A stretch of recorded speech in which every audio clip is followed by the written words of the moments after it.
vetë është pasalitet, është vjetesë, nuk është punë. Çfarë punë bën? Ti 2 orë punon, 6 orë rri, ndrohet se dilin ose bën punën në një patronazhistit. Çfarë produkti ke dhënë ti për veten? Më kush është identiteti jot? Do të thënë ti s'mund të krijosh diçka nëse nuk krijon veten. Ta e kanë humbur veten dhe thotë po punoj. Jo, ti nuk po punon, ti e kavje. Pra ty të shitur një rrok, të shitur një shumë parash që ti t'ja dalësh të përballosh jetesën tënde.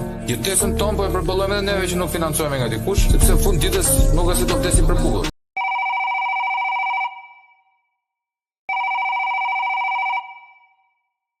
Ky është merr më i madh që po i bëhet shqiptarëve. E di çfarë do bëj kjo banka digjitale, edhe Rama tha që në 2026 tha deri në 2027 do t'ua marrim lekët shqiptarëve. Do t'ua bëjmë gjithë paran digjitale. Me paran digjitale, shpend gashi, do të thotë që si ti si unë nuk jemi më njerëz, po jemi sklever. Edi Rama vetëm me një shtypje butoni na bllokon neve llogaritë bankare dhe ne vdesim për bukë. Në vitin 2020, nëse nuk jam gabim, kur ndodhi ajo protesta e kamionistëve kundër Covidit në Kanada, çfarë bëri qeveria e Trudeau's, se domethënë ai do ta bëjë Shqipërinë, Amerikën dhe Kanada. Se andej është kështu. U bllokoi llogaritë bankare, u bllokoi kartat bankare, dhe ata trackersat, ata kamionistët që kishin ardhur që nga Alberta, Manitoba dhe Saskatchavani, nuk kishin bukë të hanin. Sepse Rama do të krijojë këtë shtetin digjital ku të gjithë neve kontroll absolut. Kontroll absolut, një, e dyta që ne mos kemi më cash. Për shembull, nëse ti ke se Rama ka sjell ligj, ne po patëm më shumë se 10 milion lek na fut burgaj, na shpall terrorist në murën e shtëpisë për të pa deklaruara. Po jo më edhe të deklaruara duhet t'i tregosh origjinën atje, janë shumë gjëra tjera. Edhe po ti deklarosh atë me ligj nuk lejohen që ti mpash më shumë se 10 milion lek në shtëpi, vetëm po të kesh një aktivitet tregtar e ti thua që do iki do blej pula dhe do blej misra nesër në filan vend. Por çfarë ka bërë Rama? Dhe këto Rama nuk i bën vetë, se Rama është idiot, por i bën nga këshilltarët zionist. I ka shpallur lek të gjithë shqiptarëve.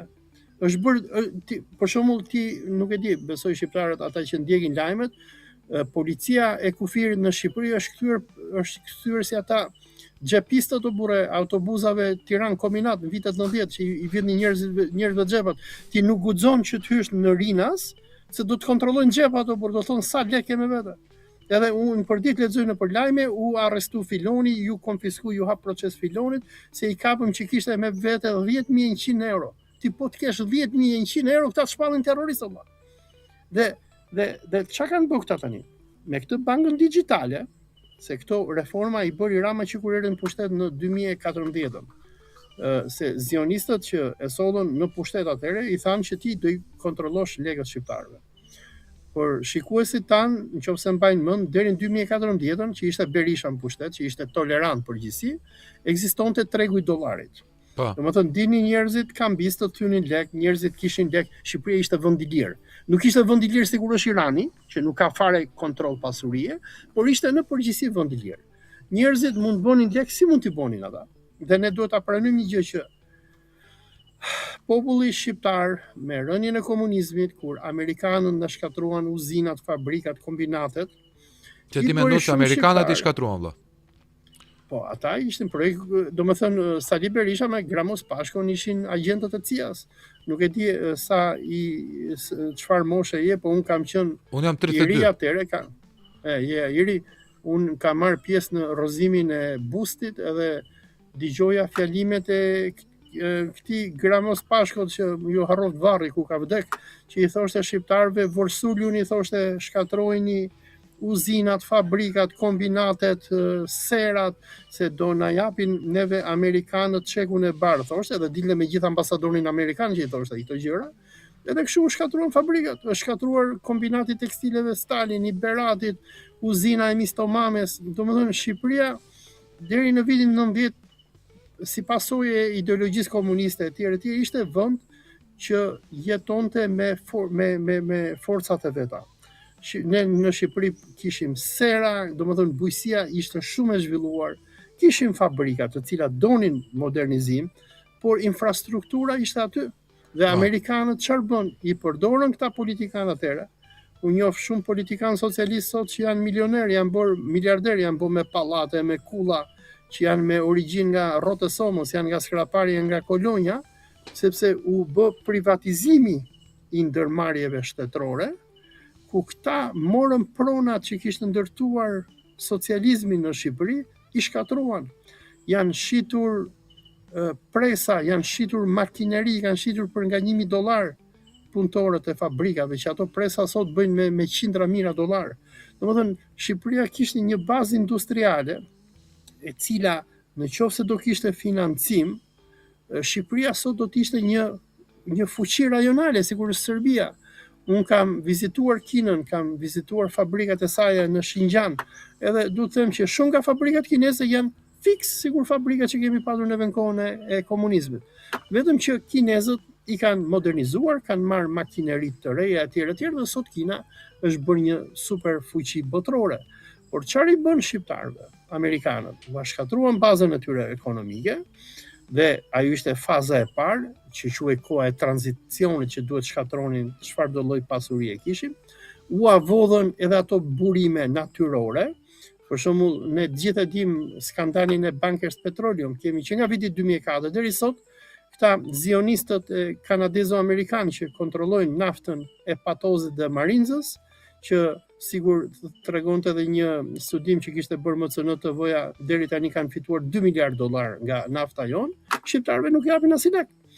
I kanë marrë burimet e kromit, i kanë marrë minierat, i kanë marrë gjitha pasuritë, dhe pasi ja morën këto, kur këta zionistët sorosist sollën Lalierin dhe Edi Ramën pushtet, Rama filloi në mënyrë programatike të godasi lekun e shqiptarëve.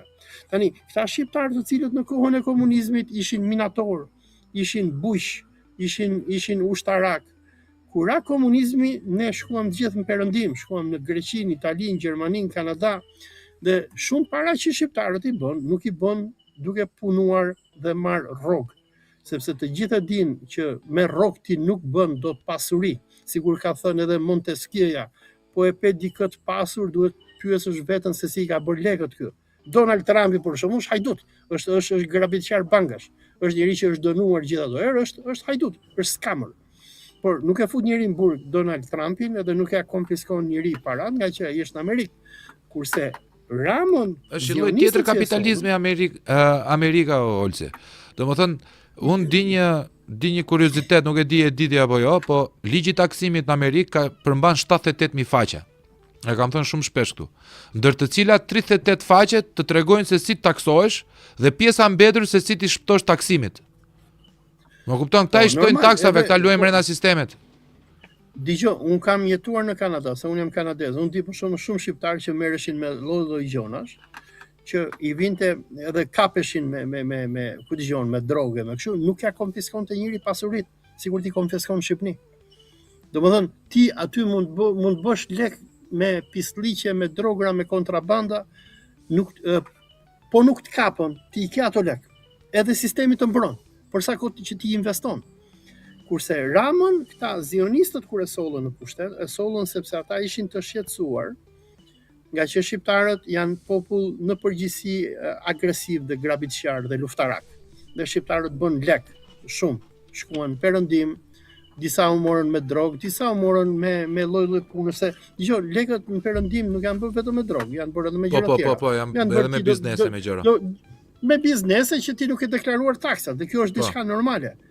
Por këta tani zionistët perëndimor, nga që u shqetësuan se Shqipëria po pasurohej, po kishte një boom të madh ekonomik, kishte shumë lek në Shqipëri në 2014, dhe arsye pse nga 2014 deri tani në 2026 Shqipërisë i kanë hikur 1 milion njerëz, nga që Rama u vuri lakun fyt.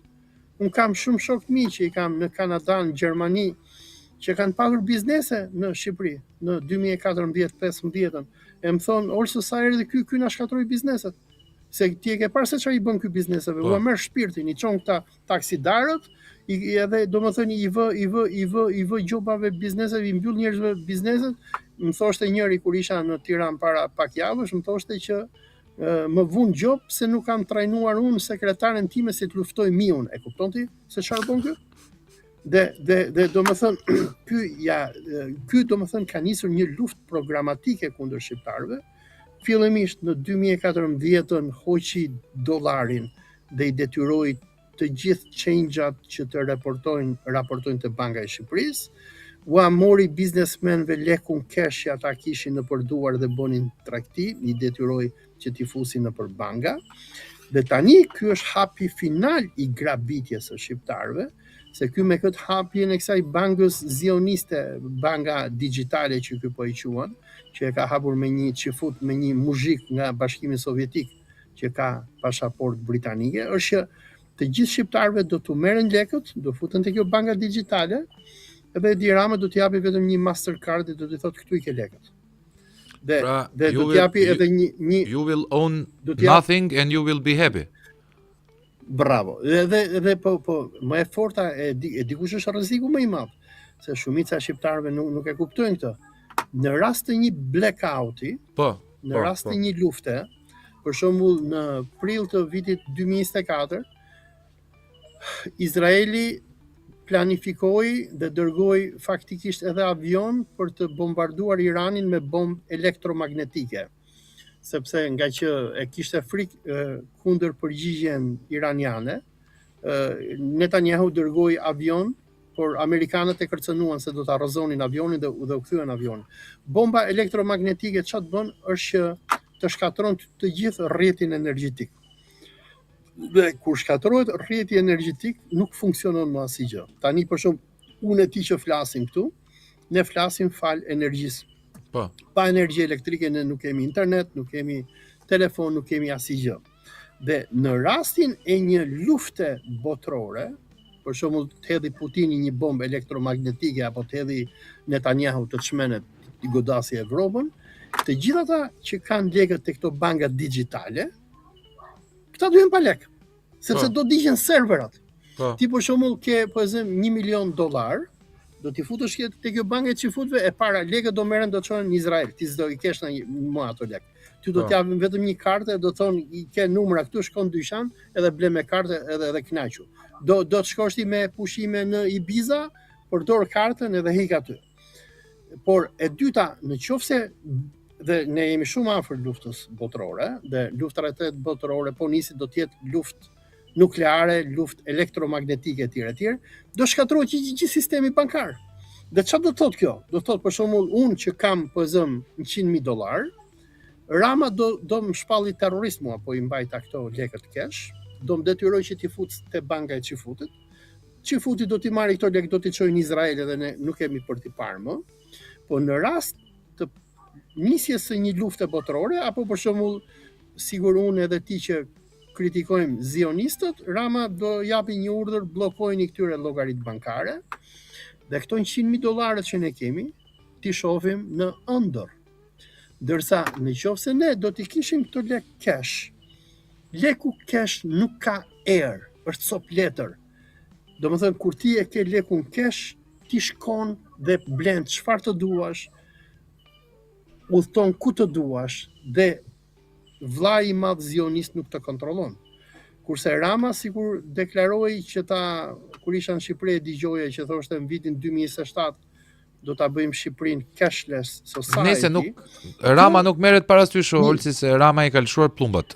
Mashtron kështu. Po jo, ditën me diell. Nuk është Rama, nuk është Rama. Janë zionistët. Se dëgjoj, Rama e hoqi lekun nga qarkullimi, e hoqi dollarin. Njerëzit janë me frikë tani në Shqipëri, nuk bën më njëri kështu shit blerje cash. Blerje me dollar jo, po nuk ta pranojnë, po. Është shumë e vështirë të pranojnë blerje me dollar. Vendimi më i fundit që ky nxori me VKM është që ti nuk bën dot blerje më shumë se $5,000, €5,000. Domethënë, i bie ti do t'ikësh do blesh një makinë në Shijak, deri dje ti mund ta blej makinën €10,000, €20,000, tani harroje. Lekët do t'i futesh në bankë, do t'i kalojnë atij shitësit në bankë etj. Po kush është problemi më i madh i kësaj paras digjitale që po sjell ky? Me paran digjitale, këta do ndërtojnë atë që njihet si artificial intelligence. Dhe inteligjencën artificiale e kontrollon Izraeli.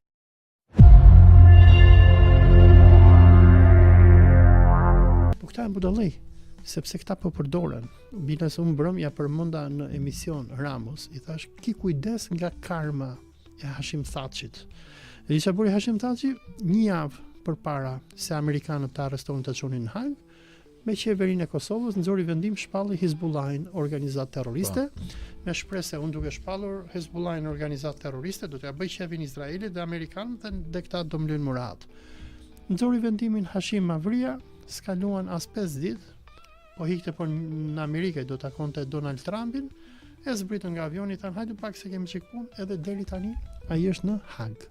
Që i kërkoi 45 vjet burg. Po, dhe unë dyshoj që fatin e Hashim Thaçit do ta ndjeki edhe Rama. Domethënë Rama me ta u lanë ballën, jo ta shpallin Iranin shtet terrorist, po të marrin këtë Arben Kingjin që e kanë shefin e shtabit të ushtrisë, ta çojnë me gjitha pabuksat që ti përmendi që janë ushtrinë shqiptare, ti kapi ti hedhë aty në kanalin e Hormuzit që ti hajnë peshkaqenët, prap këtë do ta ndjeki fati i Hashim Thaçit. Këtë do ta fusin në burg.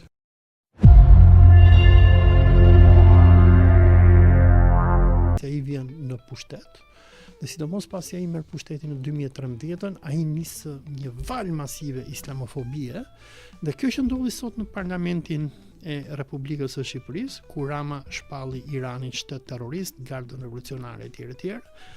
Përveç faktit që Rama i bën këto për të shpëtuar lëkurën e tij, nga që ai ka frikë se do ta fusin në burg, dhe ai domethënë luan pak a shumë Manuel Noriegën apo Somozën, i cili domethënë amerikanët thonin ne e dim që ai është bir kurve, por është bir kurvës tonë. Po, është kurva jona. Domethënë ai i thot amerikanëve që un jam hajdut, jam bir kurve, por shive se çfarë po bëjmë për ju.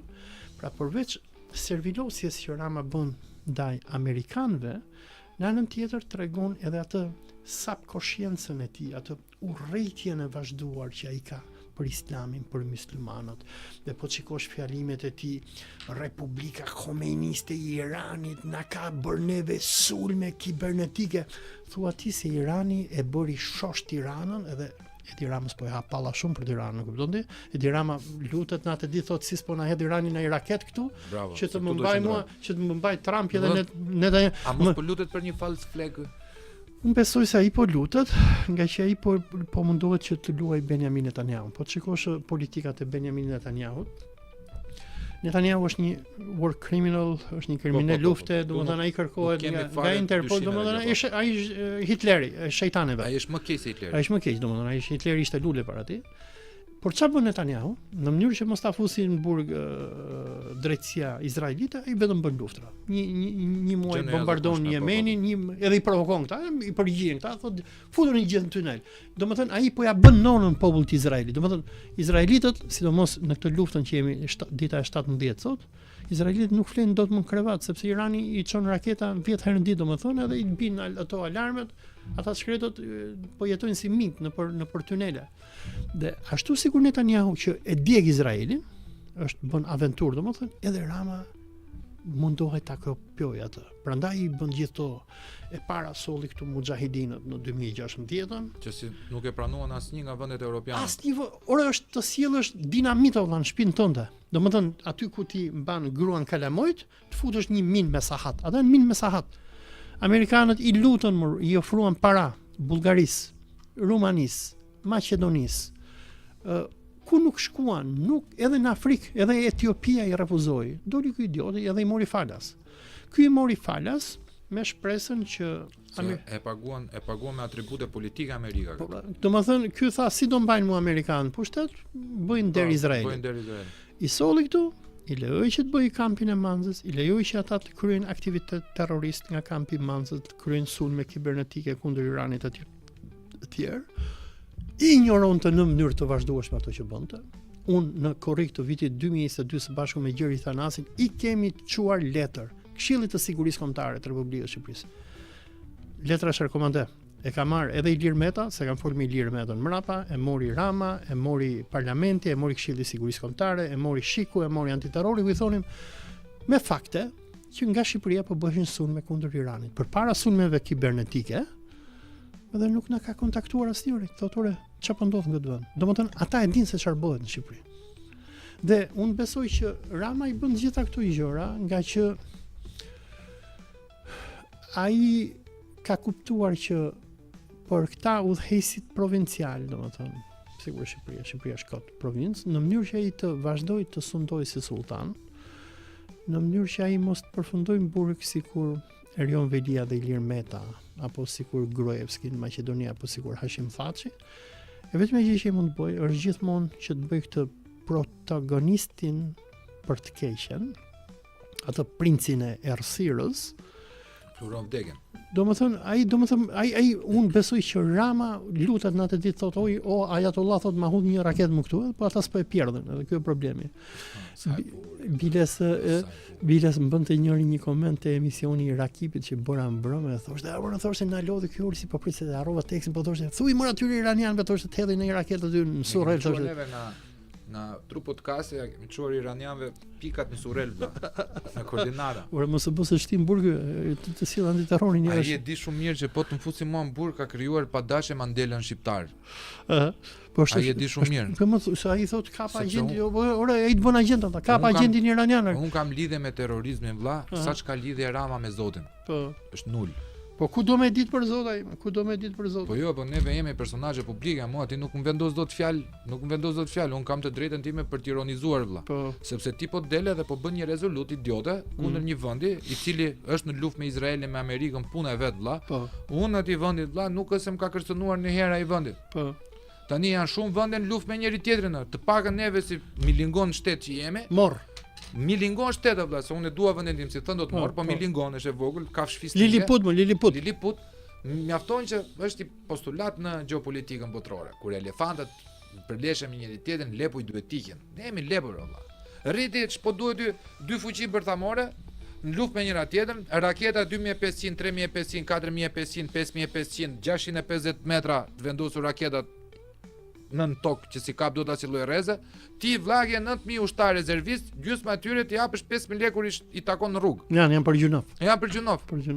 Tani si mund të dalun tani dhe të dalin në organizatën e Kombeve të Bashkuara thëm Irani terrorist.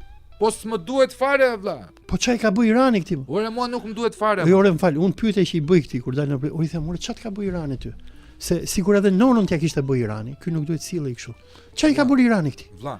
Im fal, Irani, se e përmenda edhe te Rakipi kur isha mbrëm, e përmenda edhe në Top Channel. Këta socialistët, po pra, se këtu më qëndro pak. Kur kanë qenë një deklaratë fuqishme, ka paguar Irani deputet socialistë. Po, i ka majtur me lek. Si Irani ka patur fondacionin në Shqipëri, ka patur buxhet miliona dollarësh.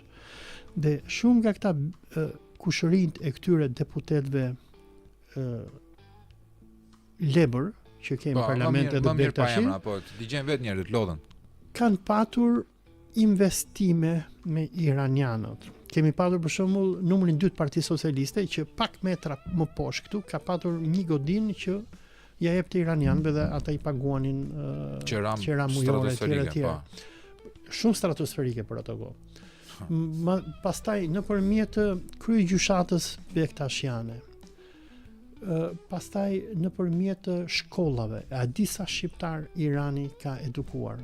Irani ka investuar këtu në arsim, se ka pat buxhet Irani ka qenë sikur Kuwaiti, sikur Katari. Katari e disa lekë hedh Katari në Shqipëri, po shikosh për shembull Lalierin, shumë nga këto shkolla që bënte Lalieri thoshte bëm shkollën këtu ishin gjitha lekët e Katarit. Që nga sheshi Skënderbej, domethënë dalin Iliro Pellazgët dhe thon ky mundi islamin, atë sheshe kanë ndërtuar Kuwaiti, janë me lekë islamike të gjitha këto. Dhe ashtu sikur Kuwaiti, sikur Katari, sikur Arabia Saudite, që kanë hedhur këtu miliona dollar, kështu ka hedhur edhe Irani. Ti ke sot shumë persona që punojnë në shish, që punojnë në policinë e antiterrorit, që janë shkolluar në Iran. Ke patur zvendës kryetarin e Bashkisë së Tiranës, që është shkolluar në Iran. Domethënë Irani ka qenë këtu. Kjo zona ku jemi neve këtu, ke patur gjithë ato aktivitete nga iranianët. Dhe tani Rama nxjerrët këtë taulantin e çunave të Elbasanit, se edhe taulanti ka frikë nga spagu, mos hyn burg, tani Toyota Yaris. Tani dalin edhe bëjnë kështu si trima, thonë ne i shpallëm luftë Iranit. Po këta janë budallëj, sepse këta po përdoren. Biles unë brëm ja përmenda në emision Ramos, i thash ki kujdes nga karma e Hashim Thaçit. Dhe isha bëri Hashim Thaçi një javë përpara se amerikanët ta arrestonin të çunin në Hag, me qeverinë e Kosovës nxori vendim shpalli Hizbullahin organizatë terroriste, me shpresë se unë duke shpallur Hizbullahin organizatë terroriste do t'ja bëj qevin Izraelit dhe Amerikanët dhe këta do mbylin murat. Nxori vendimin Hashim Mavria, skaluan as 5 ditë, po hikte po në Amerikë do takonte Donald Trumpin, e zbritën nga avioni tanë hajde pak se kemi çik punë, edhe deri tani ai është në Hag. Që i kërkoi 45 vjet burg. Po, dhe unë dyshoj që fatin e Hashim Thachit do ta ndjeki edhe Rama. Domethënë Rama me ta u lanë ballon, jo ta shpallin Iranin shtet terrorist, po të marrin këtë Arben Kingjin që e kanë shefin e shtabit të ushtrisë, ta çojnë me gjitha pabuksat që ti përmendi që janë ushtrinë shqiptare, ti kapi ti hedhë aty në kanalin e Hormuzit që ti hajnë peshkaqenët. Prap këtë do ta ndjeki fati i Hashim Thachit. Këtë do ta fusin në burg. Njerëzit kanë harruar që në luftrat që ka bërë Aleksandri i Madh kundër Persisë sa so kohë, me një genialitet ushtarak të vendosur falangën në një pozicion që sakrifikoi këmbësorinë dhe ju fut darit të dytë me kalorsinë e vet dhe e kanë ndjekur në shkretir. Urdhri i parë ekzekutiv që ka dhënë Aleksandri i Madh është do vritet tradhtari i mbretit Dar.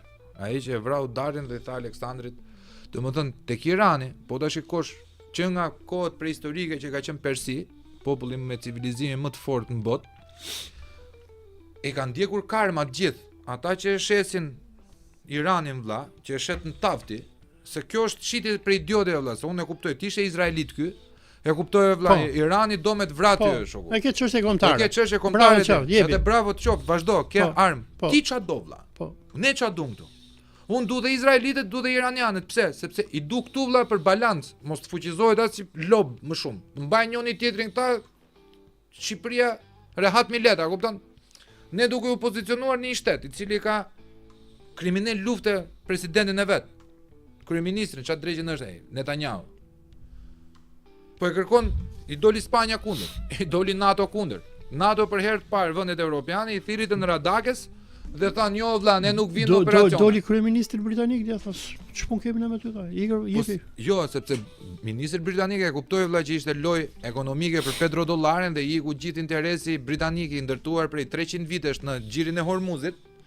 Iku nga amerikanët, sepse zbythi Amerika Anglinë. Kjo është luftë edhe brenda aleatëve. Ne të dy e kuptojmë, po na duhen 6 orë me e shpjegu. Dhe duhet të themi diçka tjetër. Përpara një muaji se të niste kjo luftë, armiku më i madh i Evropës Bashkuar nuk ishte Irani, por ishte Amerika. Si ti e mban mend që Donald Trump proporciononte Danimarkën, do t'ua marrë më dhun Groenlandën. Dhe në këto momente evropianët fërkojnë barkun, thonë, re në kurth, rri aty si mut. Dje Donald Trump kishte pranuar disfatën vlla. Nuk e di. E pe deklaratën e ishte dëshpëruar, thoshte o NATO ku është? Më në fund vlla kam gjetur ta gjej edhe ty, po ja u them edhe njerëzve. Ground News, $60 bëra në vit vlla, edhe të jep mediat e majta qendrës të djathtë. Ti lexosh gjithën për një lajm. Pra unë aty kuptoj çfarë mendojnë leftistët, çfarë mendojnë rajtistët, çfarë mendojnë centristët. Edhe bëj vetë sintezën e gjës, konkluzionin. Për një lajm, 80 burime, 90 burime, shpejt. Turp vlla, është turp e faqe zez. Pra dali presidenti i Amerikës dhe thoi shikoj se neve shtet shumë i fuqishëm nuk e kishim llogaritur ndonjëherë, sepse unë nuk e kam probleme me Trumpin vlla. Trumpi e tregoi që është lev, është kukull. Ç'është kukull vlla? Domethënë erdhi Dritan Demira që jeton këtu, jeton në Michigan, në Amerikë dhe tha, "Troçu ta them është pengashe ta, kjo është luftë e Izraelit, nuk është luftë e Amerikës." Edhe bufi eti kët. Edhe po ta thot një kolonel vlla, i cili dashur pa dashur është i lidhur me ushtrinë edhe ka qenë ushtari i NATO-s në Afganistan. Është ushtarak i lartë. Më kupton vëllai, edhe e njeh, unë ja kam bler 3 libra vlla. Po. Ma tregoi aq bukur gjeografinë e Iranit që nuk ka bir nëne, edhe ma shpjegoi një gjë që unë nuk e dija, thellësia strategjike u shpend është 1.5 milion kilometra katror. E çon të gjithë njëjtën strategji që ka përdorur Stalini. Çohet të gjithë në lindje, popullsinë, industrinë, se ke thellësi ku do të vinë avionët, radaret e gjithë me radhë. Një vend si Izraeli nuk ka thellësi strategjike, se një rrip është. Vend si Shqipëria, ku e kemi ne? Ku në të gjyshes veneciane do vemi? Ne me 3 bomba vlla shkrihemi. Ky problemi këtu e di çfarë halli kam unë shpend është që këtu nuk flasin shqiptarët. Ora, kjo është çështje jeta vdekje. Vëlla, ti e kupton që mua vjen nga një kritika e bë ti e bë islamik, po të paguan dhe ty Irani, po të paguan ty. A kupton ça? Ore, tu ka budallën pa fund. Ora, po ky po djeg vendin, ç'a islamiku është kjo? Ky po djeg vendin, ky po ta vë vendin në luftë. Ç'a islamiku është kjo? Ti ç'a po je bo hosi po klon Kur'an këtu? Ç'a islamiku e vërtet?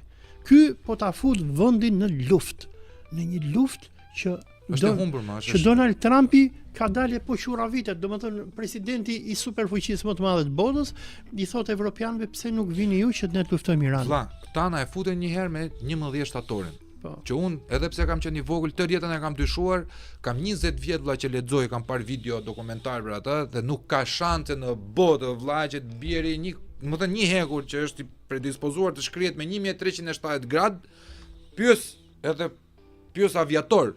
Sa është fuqia e shpërtimit e vlla goditjes së një avioni Boeing? 700 deri në 800 gradë. Pra janë diferent 500-600 gradë vlla. Si mund të bjerë gjithë shkrieta i hekur? Iku e para, detonator. U bë fals flagu vlla, iku Saddam Husseini. Maroj. Iraku, një popull shumë i fuqishëm, vdiqën. Ta thonë edhe The Three Kings, te filmi i Hollywoodit bër po prap nga këta me Mark Wahlberg, Ice Cube edhe me George Clooney. Vajten për të vrarë, për të marrë naftën dhe për të marrë arin vlla. Morën lingotat e arit dhe çojnë në Amerikë. Kjo s'është luftë kundër luftë për të cilë demokracinë. E hangrem një herë se dolëm nga bloku qendror, ra muri Berlinit, të gjithë deve aq më tepër ne shqiptarë 45 vjet mendonim se Amerika hante bar, Irani hante bar, Italia vonte për bukë dhe neve me tollona ishim më të lumturit e botës, se popull debil, a kupton, popull me shërim. Po tani nuk na e futot më me fals flagë vlla. Sepse unë mendoj që nëse ti do të cilësh demokraci, ti shkon dhe bën takime bilaterale me një shtet. Po pse i hap alla Amerikës për demokracinë? Për demokracinë, kur s'ka demokraci brenda vlla. Po mirë, po pse nuk çojnë demokracinë në Dubai këta? Që është diktaturë absolute. Pse nuk çojnë demokracinë në Arabinë Saudite? Ti e pe, po i dëgjoj Trumpi ka gjë të mirë. Trumpi është shumë i drejtë për drejtë, sepse domethënë kur rrëmbeu Maduron, i dolën shumë nga këta lefti. U thanë, Samiri thanë do na sillësh neve demokratët. Ishte ajo njëra që kishte fituar çmimin Nobel. I thanë, "Më çon mua të bëhem presidente." Jo më i tha Trump çfarë president letrin ata që janë. Pse Amerikës nuk i hap palla për demokraci. Amerika shikon interesa. Por ashtu sigur e përmendët edhe ju, sigur e ka përmendur edhe kolonel Demiraj, kjo nuk për fatin ton të keq, nuk është lufta e Amerikës. Donald Trump në këto momente është i dëshpëruar, po kemi një krizë botërore. Dhe duhet të kuptojmë që nëse iranianët vazhdojnë të rezistojnë dhe e bllokojnë kanalin e Hormuzit, kanali i Hormuzit është arteria që furnizon me gjak perandorinë amerikane.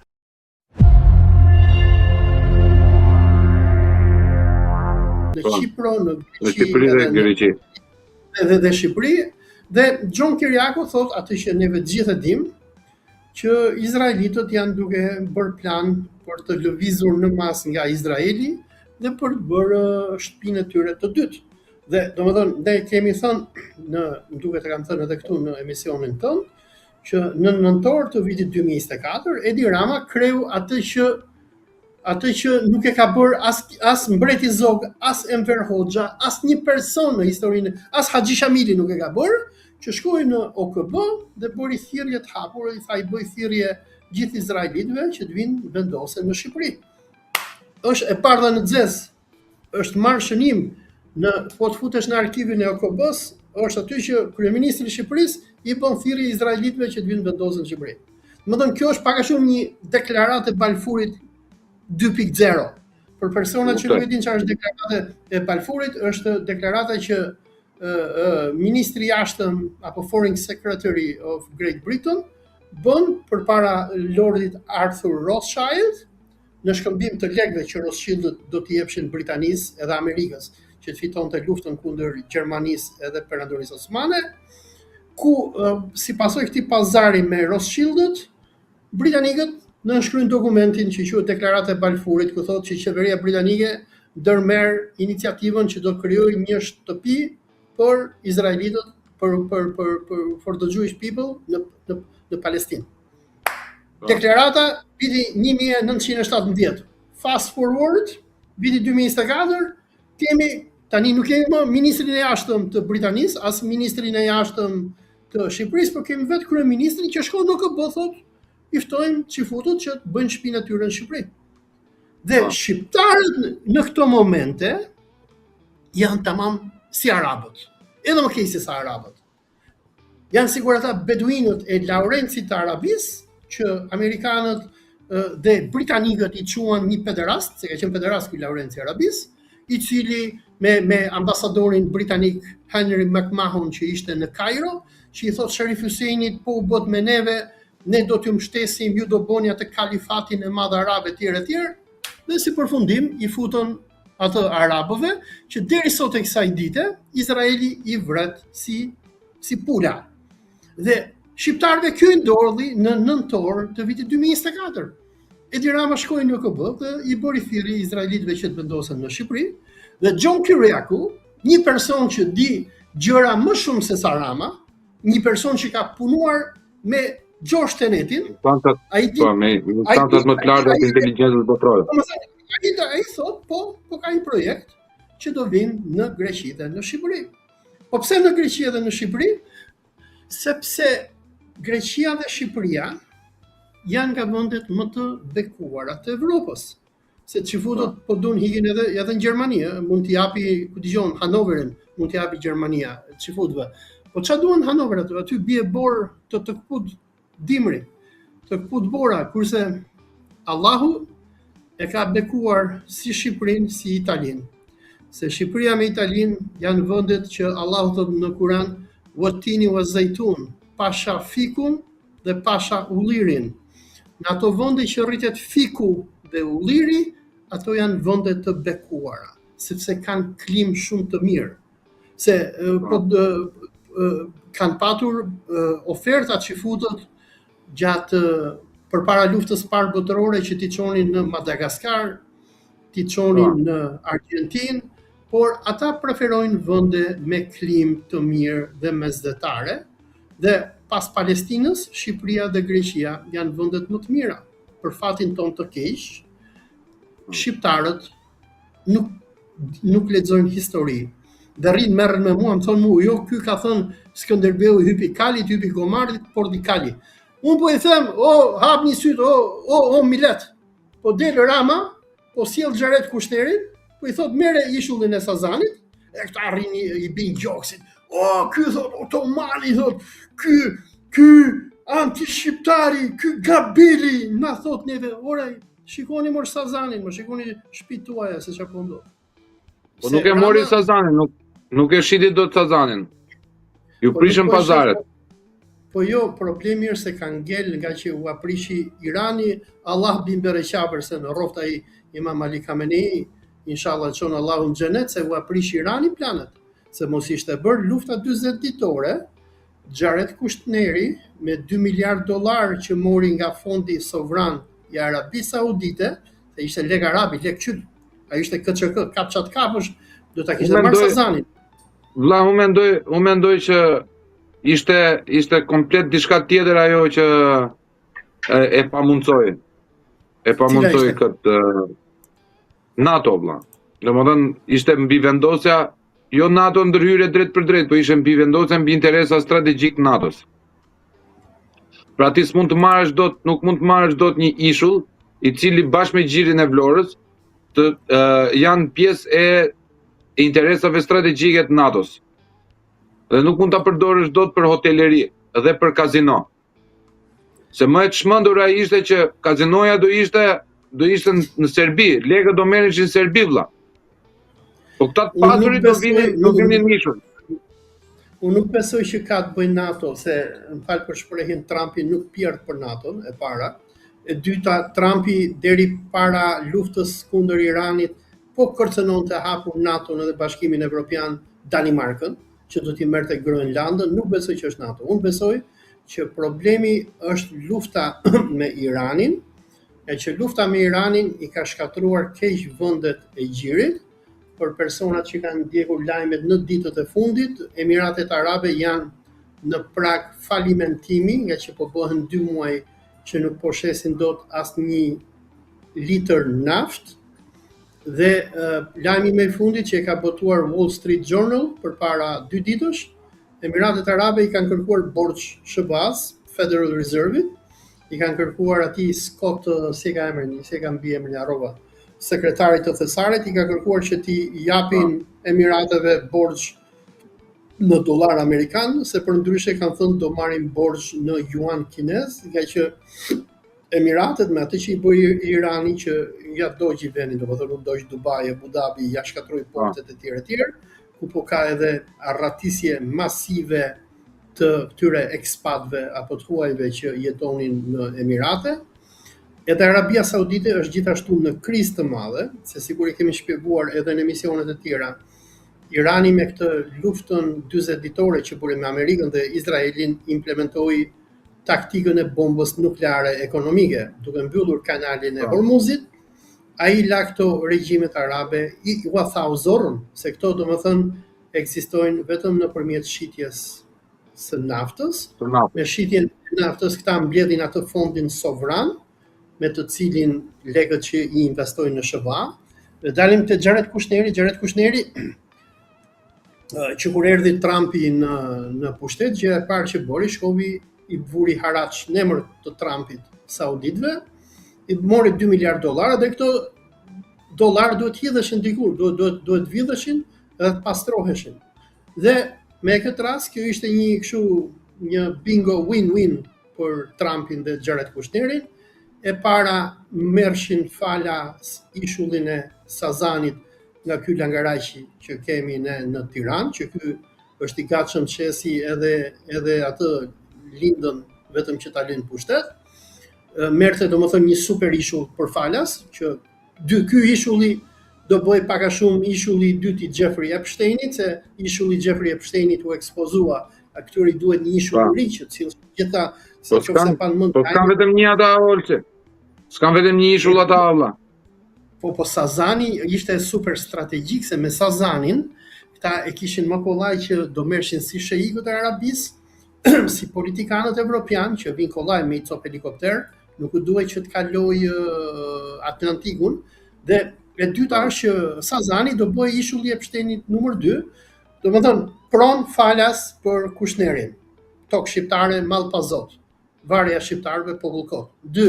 2 miliard dollar të Arabi Saudite që do vjedhte edhe Rama në gjë, se Rama do sillte betonin, do sillte kastratin me këta tjerë betonin e ujin e klientin. Do vjedheshin 2 miliardët, do i jepi 1% Arabi Saudite, do i thonin ok, ju po investojmë neve se ne jemi të zgjuar, se jemi të çifut, kurse ju arabët jeni budallëj, po investojmë 2 miliard dollarë, do t'japim nga $1 milion në muaj, që të kënaqeni ju tani McDonald's aty në Riyadh.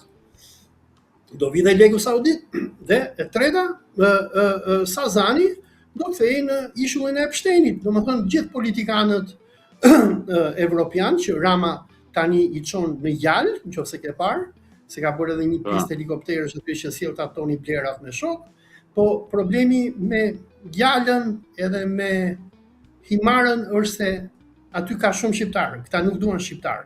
Biles nëse mban mend atëherë lajmet kur Rama e tregoi për këtë kthimin e Sazanit në resort turistik, tha nuk do kenë akses sa gjithë njerëzit, aty do ishin ca indian edhe filipinez që nuk hapin, që do bënin shërbime. Dhe aty domethënë Sazani do shpallë një tokë jo shqiptare, një territor, domethënë do ishte pak a shumë shteti Bektashian numër 3, se numër 2 është shteti Mujahidinëve që është në Manz, pra një shtet Bektashian aty te poligrafiku mbrapa policisë antiterrorit, një shtet Bektashian në Manës, edhe një shtet judeo çifut për Kushnerët në Sazan, çfarë do të më shumë. Dhe ky do shërbënte pak a shumë, do ishte një nga bazat kryesore të Mossadit izraelit, të gjithë biznesmenët dhe lindjes mesme. Dhe Rama do ishte pak a shumë Jeffrey Epsteini, i cili do i priste me helikoptera gjithë këta pasanikët që do vinë nga gjithë bota, ku Mossadi do t'i filmonte edhe do t'i çonte aty që shkonin me vajzat vogla shqiptare 15-16 vjeç. Se mendon me të vërtetë domethënë, mendon me të vërtetë domethënë që ka qenë kaq satanike gjithë gjëja vëlla? Po pse ata kur vinë me bërë sevap, Ti e shikon që po I bën në Libanit? Këta, në qoftë se pem duhet ky John Kiriako e tha në një nga jo, nuk e tha, e tha Tucker Carlson. Këta kanë bombarduar varrin e Shën Pjetrit në Liban. A di se kush është Shën Pjetri apo jo? Shën Pjetri është apostulli kryesor I Jezu Krishtit. Kristianizmin e themeloi Pjetri. Vatikanin e themeloi Pjetri. Dhe Pjetri ka varr në Liban. Ja kanë bombardu varrin. Ja kanë nxjerr ato kockat zgupthi nga varri. Ku kanë mëshirë ta? Projekti Dhe pse nuk ka reagim, vëlla? Dhe pse nuk ka reagim për këto? Domethënë, reagimi I botës kristiane, vëlla, reagimi I botës I popullit kristian, I popullit musliman.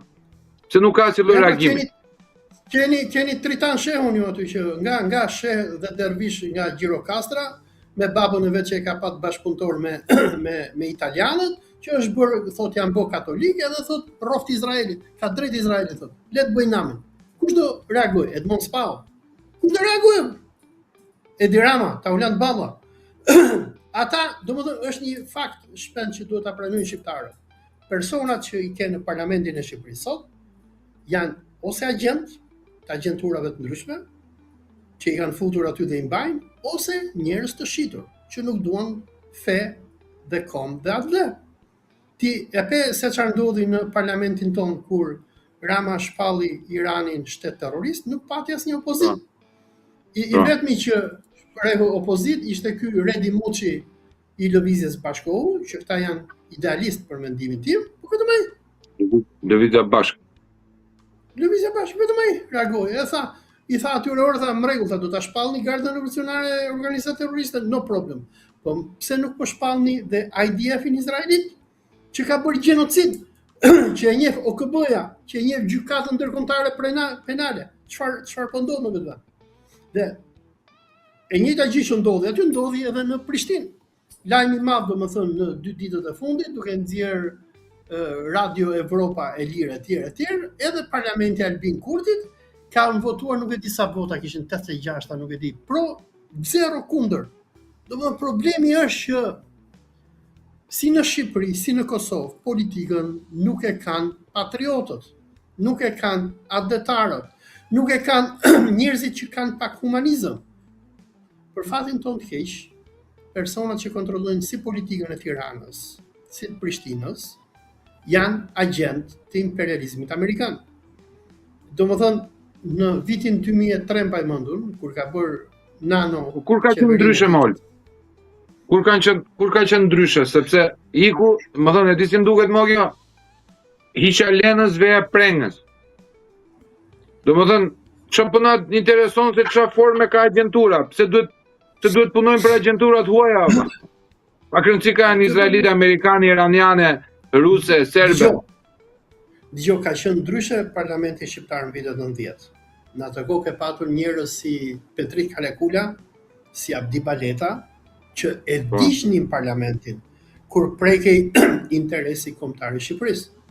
Dhe në vitet 90, ky Berisha që ne shohim sot, që I thot LPP-qja amerikanëve, Edi Rama domethënë jo të krijojë shtetin Bektashian, po sigur domethënë ti sjelli Mossadin izraelit edhe të hedhë bombën nukleare në Tiranë, po thot ambasada amerikane mirë po bën, Berisha do thot shumë mirë po bën. Sepse problemi me Berishën dhe atë që duhet jetë opozita në Shqipëri, këta janë qenë I rrahur. Këta I rrahën shumë keq amerikanët 96-97.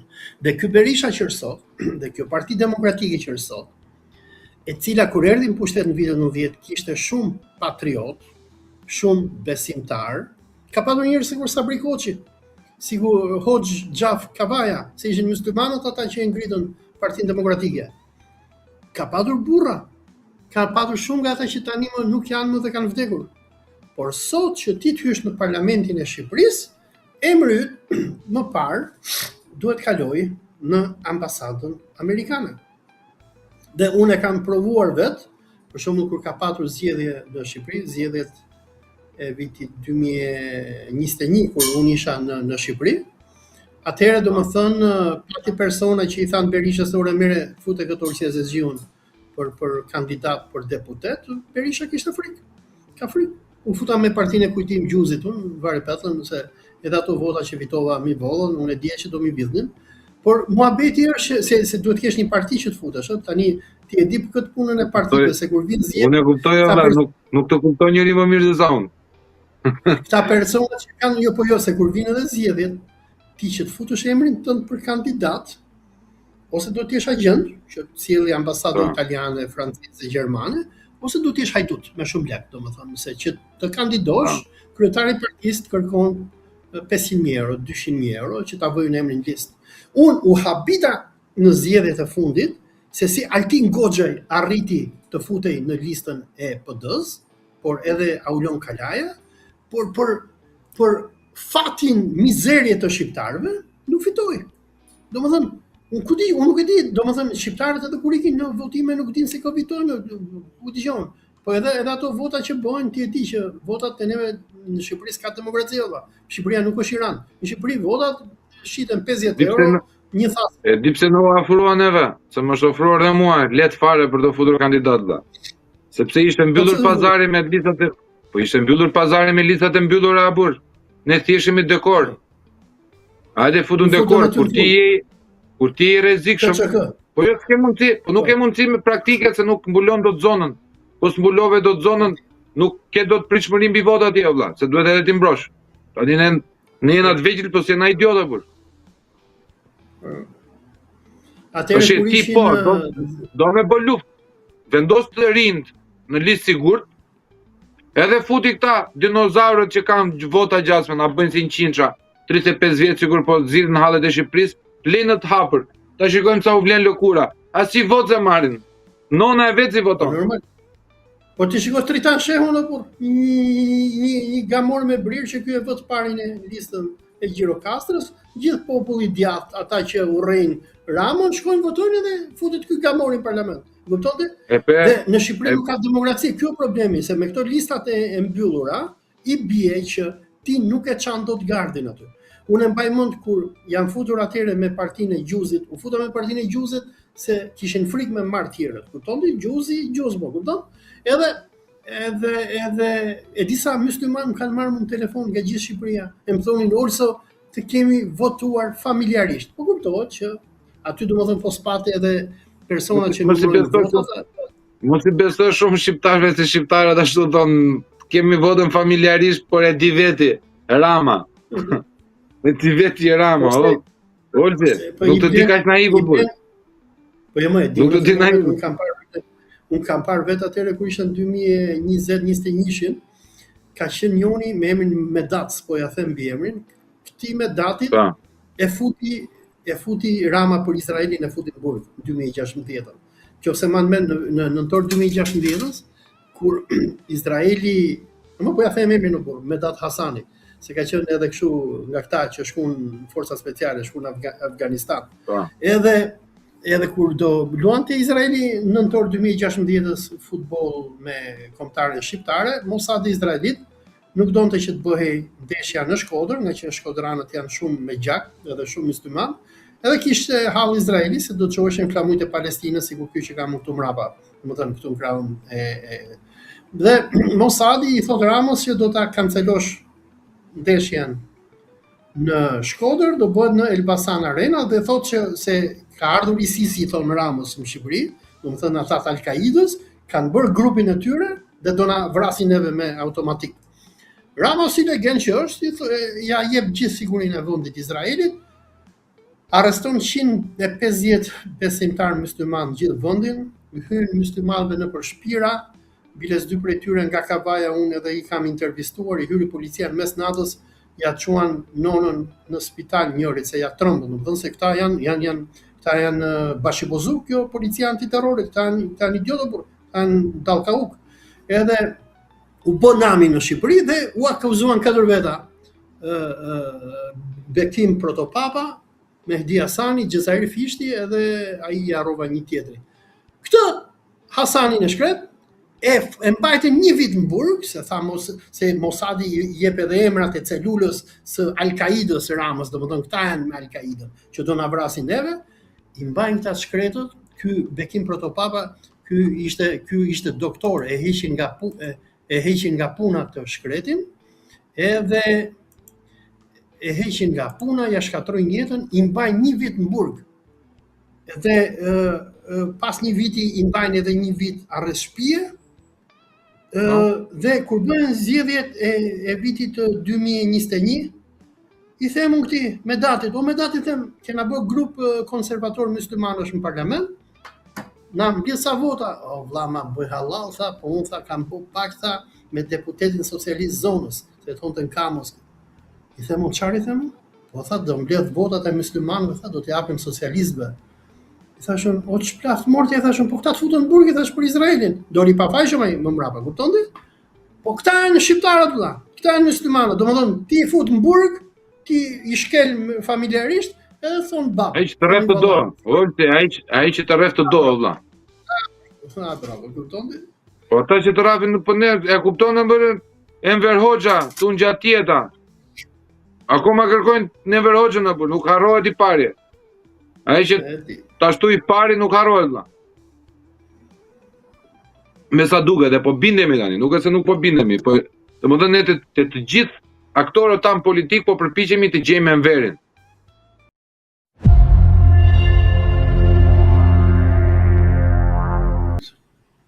Dhe tani më shohim që i gjithë Bashkimi Evropian është i tëri i unifikuar, duke i thënë jo luftrave pafund që amerikanët bëjnë me gjithë Izraelin kundër botës islame. I vetmi vend që ka dalë kundër apo kontra pedal në Evropë në këto momente, tani që edhe Orbani që shihej pak a shumë si një farë aleati i Benjamin Netanyahu humbi zgjedhjet, i vetmi person që apo e vetmi qeveri që vazhdon që të jetë agresive në mbështetje të Izraelit është regjimi i Edi Ramës, i cili sigur kemi parë në këto javë të fundit, jo vetëm që po ja shet të gjithë shtetin shqiptar agjenturës izraelite e cila është ulur këmbkryq në Tiranë, por lajmi më i fundit është që edhe ministri prift evangelist që Rama ka vendosur në ministrinë e mbrojtjes, Ermal Nufi, është zar i agentit Mossadit Ron Jafet, të cilit Rama tani më i ka dhënë të gjithë ministrinë e mbrojtjes së Shqipërisë. Domethënë buxheti të cilin shqiptarët paguajnë nëpërmjet taksave të tyre për mbrojtje, në këto momente i kalon agjenturës izraelite, e cila është ulur këmbkryq në Tiranë dhe për më tepër ka vendosur edhe zarin e saj si ministër të mbrojtjes. Pra Shqipëria po vazhdon që të luajë atë rolin e kontrapedalit, dhe jo vetëm kjo, por Shqipëria po e fut veten e saj në disa rrugë apo udhkryqe shumë të rrezikshme, tani që shumica e vendeve evropiane i kanë mbyllur hapësirat ajrore amerikanëve dhe avionëve izraelit dhe nuk lejojnë amerikanët që të kalojnë dhe të transportojnë nëpër qiejt e tyre armatime për Izraelin. Dhe si kundërpërgjigje Trumpi ka deklaruar që do të tërheqim trupat amerikane nga Evropa. I vetmi vend që ka dalë si kamikaz është Shqipëria e Edi Ramës, e cila është bërë e gatshme që ta kthej bazën e Kuçovës në një nga bazat kryesore në luftën e ardhshme kundër Iranit. Po duhet t'i kujtojmë shikuesve tanë që kthimi i Shqipërisë në një vend kamikaz për hir të Izraelit të madh nuk i sjell as edhe një farë interesi shqiptarëve për shumë arsye. Arsyeja numër 1 është që Shqipëria vetëm po paguan me gjakun e saj për Izraelin. Do të kujtojmë këtu skandalin e Akshit, ku u vodhën me miliona dollar nga grupi i Ergys Agasit në bashkëpunim me shefen e shërbimit informativ apo më saktë ai kishte marrëdhënie, domethënë miqësore me Vlora Hysenajn, se nuk e di, domethënë, a ka hedhur firmën edhe Vlora për këtë gjëra, por normal që Vlora ka patur, Kosovaria Vlora ka patur dieni për këtë. Dhe sikur ka vërtetuar edhe hetimi i Spakut, janë marrë me miliona euro nga xhepat e shqiptarëve dhe janë dhënë kompanive të muzhikëve nga Bielorusia, nga Ukraina, nga Polonia, që apo ish qytetarëve sovjetik që sot e quajnë veten e tyre izraelit. Dhe Rama i ka dhënë atyre të gjithë ashtu quajtur mbrojtjen kibernetike të Shqipërisë, ku Rama 1-2 për lekët që ka vjedh del e thot jemi vendi me mbrojtjen më të madhe kibernetike, vetëm kur i hakerojnë, domethënë muj për muj, javë për javë i hakerojnë nda një institucion aty. Po duhet them që domethënë Shqipëria është kthyer në një lavatriçe për hajdutrinë ndërkombëtare izraelite. Mossad izraelit është i ulur këmbkrysh në Tiranë. Ne dim historitë e këtyre call centrave që shumë nga ato hapeshin nga ushtarë të Mossadit, të cilët përdorin shqiptar që kur kapen shqiptarët e shkret përfundojnë në përburgje, nga që bosët izraelit nuk i kap ligji dhe ikin darratisën. Dhe përveç kësaj, sikur kemi thënë edhe në biseda të tjera, Rama e ka hapur vendin ndaj kolonizimit izraelit, e bëri këtë deklaratë zyrtare në Këshillin e Përgjithshëm të Asamblenë e Përgjithshme të OKB-s në nëntor të vitit 2024, ku i bëri thirrje izraelitëve që të vinë vendosen në Shqipëri dhe ata po vendosen në masë. Në anën tjetër, sikur shohim në përlajme me projekt ligjet që kalon qeveria e Ramës, shqiptarëve po i bëhet zbor në çdo aspekt. Projekt ligji më i fundit që u botua pardje në disa gazeta tregonte që regjimi i Ramës tani shqiptarëve kur të hynë edhe kur dalin nëpër aeroportet do t'i kontrollojë xhepat. Dhe nëse deri tani limiti i paras që shqiptarët mund banin kesh ishte deri në 10.000 euro, tani edhe kur ke 90.000 euro, po të doj policia e Ramës ti merr lekët nga xhepi, se thot ne dyshojmë që ti këto lekë i ke bërë me krim apo me terrorizëm. Domethënë shqiptarëve po i vidhen xhepat, sikur bënin xhepistat e linjës kombinat Kino Studio në vitet 90 që i hynin njerëzve në autobuse dhe i vëshin kuletat. Në anën tjetër, regjimi i Ramës ka nisur që ti konfiskoj shqiptarëve bizneset. Më e fundit ishte një kompani ndërtimi, të cilës i ishin bllokuar llogarit, nga që thuaj që nuk e dim ne nga ke burimin e të ardhurave. Se deri tani ligji ka qenë që, okay, po tu kapje duke shitur, ku dëgjon, 100 gram drogë në Itali, vinin të merrnin në shtëpi. Por tani çfarë po bën regjimi i Ramës është që ka nisur, domethënë është pak a shumë ai revolucioni bolshevik i 1945-46, kur i merreshin pronat bejlerëve, agallarëve, kulakëve, nën pretendimin që ky është gjaku i popullit. Edhe tani domethënë qytetarëve shqiptar po i konfiskohen pronat, nga që domethënë ti po nuk arrite se si t'ja mbushësh mendjen, domethënë pagush rrushfet. Shefit të taksidarëve të regjimit Ramës për biznesin tënd, ai thjesht të bllokon biznesin sepse thotë mua nuk më mbushet mendja se si e ke hapur ti këtë biznes në vitin 2000, se si ti ke hap kompani ndërtimi në vitin 2005, ku i gjetë lekët ti? Kupton ti, një kohë që atëherë s'ka pat, nuk ka qenë ky regjim terrori. S'ka patur fare shtet fiskal o vë. Ka qenë me bordero dhe rroga kalonte me bordero. Por me bordero, po sigur edhe pa bordero t'ishte, edhe sigur shqiptarët ti kishin bërë këto lekë duke vjedhur, sërish ligji nuk ka forcë prapa vepruese. Por çfarë po bën regjimi i Ramës, për mendimin tim ky regjim ka një projekt qartë. Projekti është trembja e shqiptarëve. Domethënë edhe detyrimi i tyre që të mbyllin çka kanë kafe biznese të arratisen.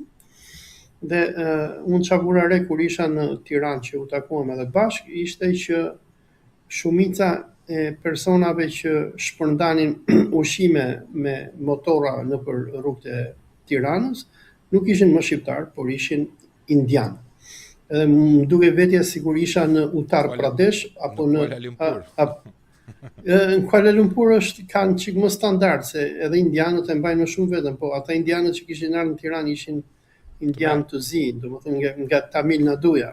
Dhe domethënë çfarë po ndodh është që kjo raca Iliro Pelasgo, ku dëgjon çai themi vetes neve shqiptarët, avash po ndodh ajo që quhet replacement theory, që zionistët ndërkombëtar ja bën Amerikës në vitet 60 e 70, kur e hapën vendin ndaj emigracionit masiv.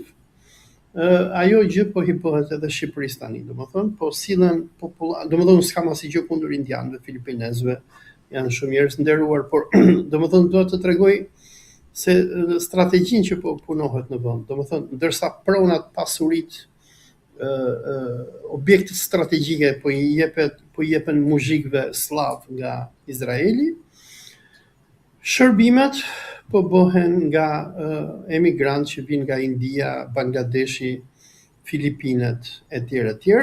Dhe kjo çfarë do të cilli në aspektin afatgjat brenda 5 apo 10 viteve, se këta indianë që vinë do martohen, do gjejnë ai femër, do pjellin fëmijë, do krijojnë familje.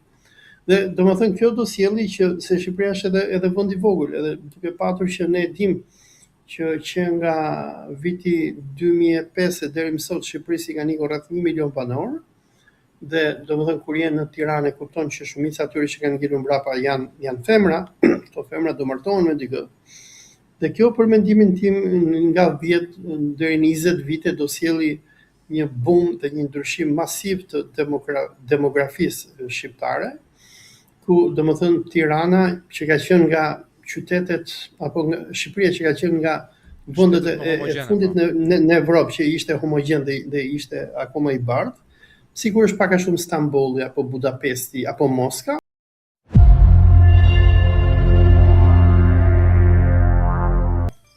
I thashun, unë nuk i sulmoj këta thashun.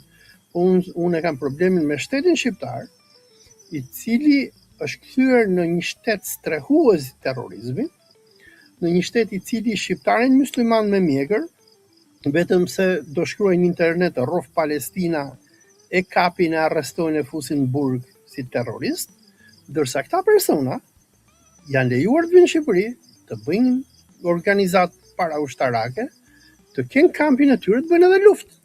Dhe kjo është kundër shqiptarëve në veçanti, kundër lirisë së shqiptarëve. Sepse e para çfarë bëri regjimi i Edi Ramës, duke marrë mujahidinët në 2016 bëri një tradhti kombëtare, sepse i dha një pjesë të territorit të Shqipërisë, kampin Ashraf të Manzës, ja dha një grupi terrorist. E dyta, këtij grupi terrorist i lejoi që të bëjë shtet brenda shtetit, gjë që është tradhti kombëtare, nga që Republika e Shqipërisë është sovrane e pandashme unitare. Domethënë atë që Rama njoftoi në vitin 2024 që do bënte shtetin Bektashian, ai fillimisht e nisi me këta. Domethënë ai coptoi Shqipërinë, ai shkatroi imazhin e Shqipërisë. Ai e ktheu Shqipërinë në një vend armik kundër Islamit, sepse unë jam musliman dhe unë e dua Islamin, dhe këta janë agjentët e Izraelit. Ai domethënë me tokën tonë, me territorin tonë, me dinjitetin tonë, ja hapi vendin një grupi terrorist dhe janë bërë gjithë ato krime me sjelljen e Mekut në Shqipëri. Dhe unë për këtë arsye i kam hetuar dhe i hetoj këta njerëz. Dhe por kjo nuk më bën agjent. Kjo mua më bën investigues. Më bën një gazetar, një historian, një politolog që merre me çështjen e këtyre dhe nuk trembem nga këta. E diti që në për shumë studio, kur ka qenë puna për foljen për bisedën rreth Mekut, ka patur shumë nga këta analistat që ne shohim nëpër media, edhe që më kanë hik nga studio, amon, më kanë mos fol me ata, sepse i kanë tmerruar. Kush është ky grup njerëzish apatrid, vrasës, terrorist, që të vinë në vendin tim, në vendin tënd, në vendin ton, Shqipërinë, dhe të na diktojnë neve se çfarë do bëjmë. Këta njerëz që kanë kërcënuar sa gazetare, sa media. Kush janë këta njerëz? Çfarë janë këta? Pse neve nuk duhet t'i hetojmë këta njerëz? Pse ne nuk duhet t'i tregojmë botës se kush janë këta njerëz? Dhe ne, si gazetar dhe si intelektual që jemi, duhet të jemi sa më vokal kundër këtyre personave dhe konspiracisë së madhe që qëndron prapa sjelljes së këtyre personave në Shqipëri. Se këta persona, sikur përmendi edhe John Kiriakou edhe Tucker Carlson që megu e ka sulmuar, këta janë agjentë Izraelit. Këta janë njerëz që kanë ardhur, këta i shërbejnë Izraelit. Këta luftojnë kundër Iranit, këta luftojnë kundër Palestinës, këta luftojnë kundër Xhamis Aksa. Dhe, unë si Orsi Azizi nuk kam fuqi ti dëboj këta nga Shqipëria, ti fush helmin ti hedh në det, sepse jam një qytetar i thjesht, por unë me fjalën e lirë do t'i godas këta njerëz, por sa kohë më lejoj ligji dhe të kem mundësi. Dhe kërcënimet që këta mua më bëjnë, ajo që quhet në anglisht character assassination, apo goditja e karakterit, duke më bërë mua agent edhe tulifar shpifjesh, mua nuk më trombin kurrë dhe nuk do të tërhiqem nga sulmi kundër këtyre personave. A të bën kjo ty një patriot?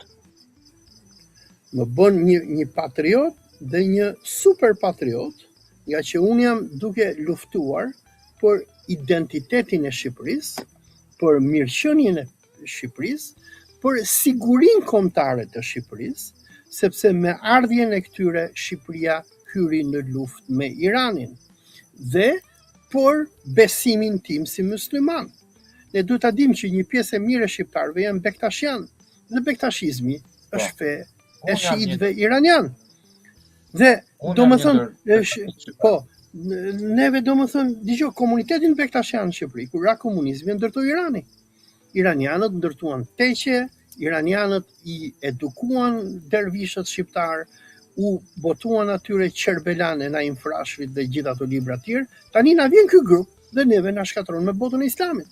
Në anën tjetër duhet kuptojmë me diçka tjetër, meqense kemi folur për Iranin gjithë këtë ditë.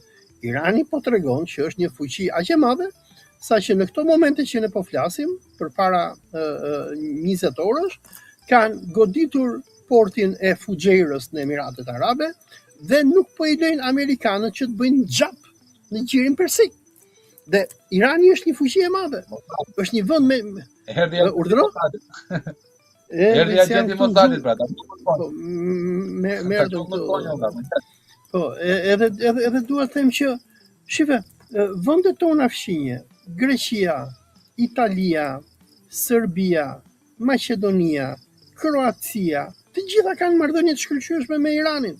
Kanë marrëdhënie të shkëlqyeshme me botën muslimane. Por ardhja e këtyre personave ne na prishi me një nga vendet më të rëndësishme të botës islamit.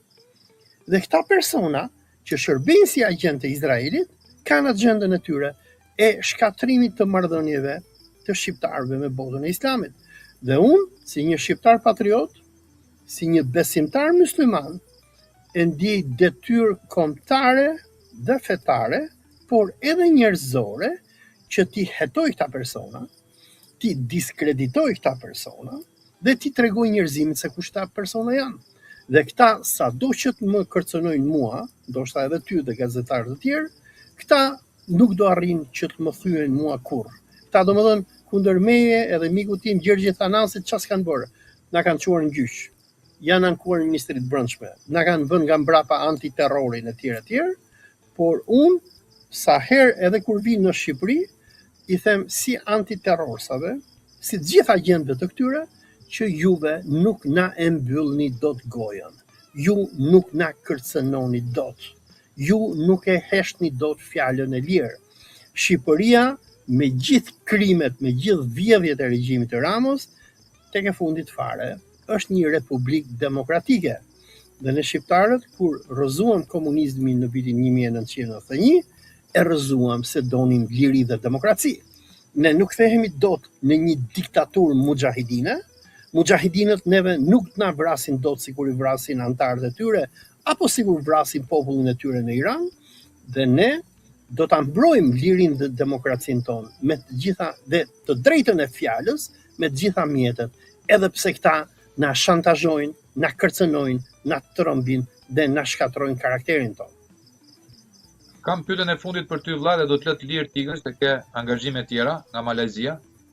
Po e dua shumë shteruese këtë. Mendoj se është pyetje e bukur, unë s'para bëj pyetje të këqija, por kjo më pëlqen. A mendon vëlla se çarja ose hapja e kutisë Pandorës, pra podcasti politik më i rëndësishëm në botë për momentin, që pretendohet se do nxjerrë edhe kandidatin presidencial për republikanët në zgjedhjet e ardhshme, Tucker Carlson. Flitet nga një nga agentët më të mirë të CIA-s në lindjen e mesme, që ka operuar në 3 shtete që përmendëm para, Pakistan, Irak, Iran. A është kjo një shtys apo a është kjo një kuadër që ty të heq përgjegjësinë reale apo të heq nga targetimi, sepse zëri jo tani që ti je një person i cili në realitetin, në perceptimin publik shqiptar ti je i shitur vëlla. Le ta them me hapur, ti e di më mirë se sa unë. Je i shitur, je i paguar, je antikombëtar, je pro Osman, je pro iranian, je pro të gjitha. Pra njerëzit për ty vëlla ka një lloj neverie patologjike pa të njohur. Prandaj quhet neveri patologjike, se ti nuk e njeh, po thjesht patologjikisht e urren tjetër. Unë nuk jam unë s'jam gazetar i Top Channel-it që të paguhem në këtë vlerë Belinda Ballugo burr me lek incineratorës.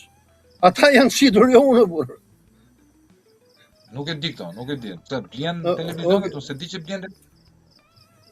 Po gjithë televizionet, domethënë, ti e di më mirë se sa unë, se ti je në fushën e mediave. Shumica e gazetarëve që i kanë nëpër studio, i ketë blerë apo, Po janë të zotët shumë. Okej, mbaroj pyetjen se ta lash për gjysmë. Domethënë, unë mbroj Osmanët, mbroj Iranin, edhe ku është problemi tani? Po, tani a është dalja mbrojtja e tezës që ti ke që në 2018 që e bën kundër Mekut, si lëvizje terroriste XY. A është kjo tani një certifikim i gjithë tezave tuaja që ti mund t'i thuash tjetrit, vlla, shpend, morren ti mu, nuk më pëlqen, po. Shut the fuck up, Joe Tuckerin. Në qoftë se mua pas ka bler dhe Tuckerin. Si e shef ti këtë vëlla? Domethënë, e shef si bon Tuckerin, John Kiriakon e tjerë. Domethënë, unë dëgjoj, populli jon ka një thënie që thot Zoti vonon por nuk harron. Nëse e njeh historinë time, unë kam qenë gjithmonë kontroversial në Shqipëri. Në vitin 2003 për shembull, unë kam qenë në listën e zezë të ambasadës amerikane. Shkonin këta spionët që Rama i sollin pushtet më mbrapa, që ma kanë çuar emrin deri në departamentin e shtetit, pse kundërshtoja nëpër media pjesëmarrjen e Shqipërisë në luftën kundër Irakut. Koha vërtetoi që lufta kundër Irakut ishte një luftë me rrena. Kur nisi lufta civile në Siri, ku CIA, Mossadi izraelit, Muhabarati Arabi Saudite radikalizoi muslimanët shqiptar, i bëri ata si xhind, i çovin Siri që do vrisnin alevitët e Asadit e tjerë. Unë edhe atëre kam qenë shumë kontroversial, biles atëre më akuzonin sikur isha agenti Bashar al-Asadit, më quanin shabiha i Asadit.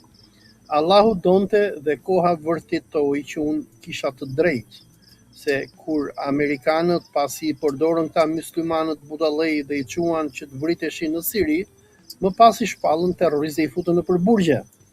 Dhe ka patur shumë musliman në Tiranë që deri sot e kësaj dite më takojnë, e më thonë na e bëj halal, më japin dorën, më thonë pas ke patur të drejtë, po pas kemi qenë gabim neve.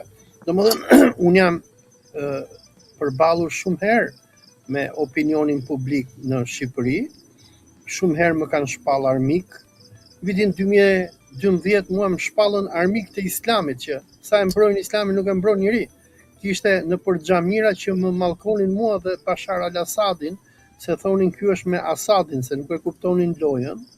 Dhe unë jam mësuar me këto lloj përballjesh. Dhe edhe kjo që po ndodh me Mekun tani, dhe duhet themi diçka për opinionin ton, që administrata e parë Trump, nga që ishte nën influencën e John Boltonit edhe Rudy Giulianit, i mbështeti mujahidinët. Domethënë në Shqipëri mbështetja për Mujahedinën 2018-20 ishte masive. Kur erdhi Joe Bideni, këtyre ju hoq mbështetja dhe edhe Rama u tërhoq nga këta, se Rama bën çfarë ti thonë amerikanët. Dhe tani që është Bideni as nuk do që t'ia dëgjojë emrin këtyre, Trumpi as nuk do që t'ia dëgjojë emrin Mujahedinëve, e para nga që ai, domethënë lobi izraelit i ka thënë është më mirë që të mbështesim Reza Pahlavin, biles po shikosh këtë faqen e Mujahedinëve ku sulmojnë mua, ku sulmojnë Tucker Carlsonin, shkrimi tjetër është që sulmojnë Reza Pahlavin këta, se këta sulmojnë këdo që nuk i bindet këtyre. Dhe dua të them që Reza Pahlavin është i familjes sunduse, mbretërore. Është djali i shahut fundit të Iranit që CIA me Mossadin duan. Po, edhe dua të them që dhe këta tani i sulmon gjithë bota. Problemi është vetëm në atë katundin ton në Shqipëri, ku shumë nga ata që dalin në përmbajtje janë ignorant, janë edhe provincial dhe nuk e kuptojnë politikën e madhe që i begenisin këta. Këta kanë marrë fund si njerëz. Dhe një nga arsyet pse këta më sulmojnë mua, apo sulmojnë gazetarë si Gjergji Thanasi, apo sulmojnë njerëz gazetarë amerikanë sikur Tucker Carlson, është sepse këta janë në një krizë të madhe ekzistenciale. Për më tepër tani që po ndodhe edhe lufta në Gjirin Persik, ku Irani ka me lekta, sepse mbajtja e kampit të Mujahedinëve në Manës kërkon minimalisht $2 milion në muaj. Dhe këto lek i marrin nga Izrael. Po, dhe këto lek i marrin nga Emiratet e Bashkuara Arabe dhe Izraeli. Dhe këta tani janë në problem të madh se kush do t'i mbajë këta me lek. Se çdo Mujahedin që është aty në Manus, kush e mban me bukë ato? Ku i gjen lekët ata? Kampi i tyre, rojet private etj. Dhe këta kanë edhe një hall tjetër sepse e dinë që Rama është penduar që i ka sjell këta këtu. Dhe këta kur bëhen skandale nëpër mediat shqiptare, dhe dalin njerëz si puna ime që i thon shqiptarëve shipe se çfarë po thot Tucker Carlson dhe John Kiriakou, mos dëgjoni Orsia Zexhiun, dëgjoni këtë. Këta trëmben për të ardhmen e tyre, sepse këta e dinë që Rama është psikopat. Rama domethënë varet se si ta kapi kokaina, po ta kapi kokaina keq në një ditë, i kap edhe hedh ndet këta. Dhe këta kanë problem shumë të madh. Po kjo është pak a shumë arsye pse Meku ka nisur këtë ofensiv kundër meje. Dhe unë i them Mujahedinëve, dëgjoni, me mua keni që merreni sulmet e para ju i keni filluar në 2018, kur Bashkimi Evropian më thriti, shkova në parlamentin e BE-s dhe dhash dëshminë time për ato që bëni juve në Shqipëri. Në demokraci nuk fitohet me insinuata dhe me kërcënime. Domethënë ju ma keni nxjerr ato foton time të Iran Probin ku ma keni futur kokën në rreth, që domethënë që më keni futur në rreth dhe ndoshta doni të më vrisni, por unë nuk trëmbem nga ju. Ju nuk më vrisni dot, sepse e dini që po më vrat, do i hapni vetes tuaj një problem shumë të madh. Jeni munduar që të më shkatërroni dhe më keni shkatëruar, më keni heq nga Universiteti Durrësit, më keni shkatëruar jetën në Shqipëri, por nuk është kështu si luftohet në demokraci. Në qoftë se ju keni fakte kundër meje, dhe ato që unë them janë gënjeshtra, unë ju ftoj që të dalim në një debat të hapur dhe publik, po jo me insinuata.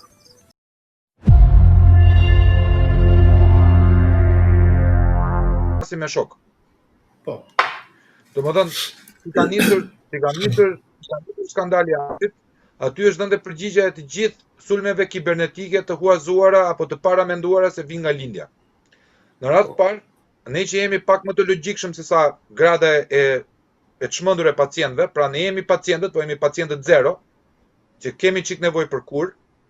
Ne dim shumë mirë që kosto e përfitimi një sulmit iranian në një lagje të Iranit si Shqipëria, sjell më shumë kosto se sa përfitime në radhë parë. E dyta, për të njëjtën arsye, Amerika është duke humbur luftën me Iranin, sepse po shpenzon aq shumë miliona dollar në ditë kundër një ushtrie e cila ka 1/100 e kostove të saj për armatimet e njëjta. Dhe që të sulmosh Shqipërinë A kemi ne rezerva ari? Lesht e currit. A kemi neve rezerva tona të naftës? Lesht e currit, i ka Amerika. Irani do përcënuar rezervat e tua të naftës se ka bllokuar 25% tregtisë botërore me ngushëllisjen e Hormuzit. Pra nuk ka pse të bëj një loj proxy edhe në Ballkan ku nuk ka aleate vlla, nuk ka satelit në thelb. Se mund t'i ketë ndjenjë mes me satelitët. Pra bie kur Irani nuk ka përfituar as edhe një lloj gjëje nga kjo, dhe ne shikojmë që ka përfituar Gysa-Gasi me shok, Akshi, atëherë ngrihet dyshimi i arsyeshëm që ky sulm ka ardhur nga brenda apo nga jashtë. Kjo ishte edhe pyetja ime për ty. Ky sulm ti mendon se ka ardhur nga brenda vlla apo nga jashtë? Se që është përdorur për politikë, ky është fakt. Tani unë nuk dua të bëjmë si Rama që flet jerm, pa patur fakte, por unë them kush ka përfituar. Përfitoi banda e Ramës, Vlora Hysejnajt, Mirlinda Karçanaj, Gysa-Gasit që vodhën miliona euro nga buxheti shqiptarëve. Përfitoi Edi Rama, i cili bëri mitin sikur Shqipëria është shkëm graniti në brigjet e Adriatikut që është duke luftuar kundër islamizmit iranian për të mbrojtur Izraelin. Përfitoi Rama në veçanti nga që gjithë këto grupet çifute e ftuan, sikur ftohet një palaço apo një klon, domethënë që hajde ta dëgjojmë, le të flasi këtë let lej.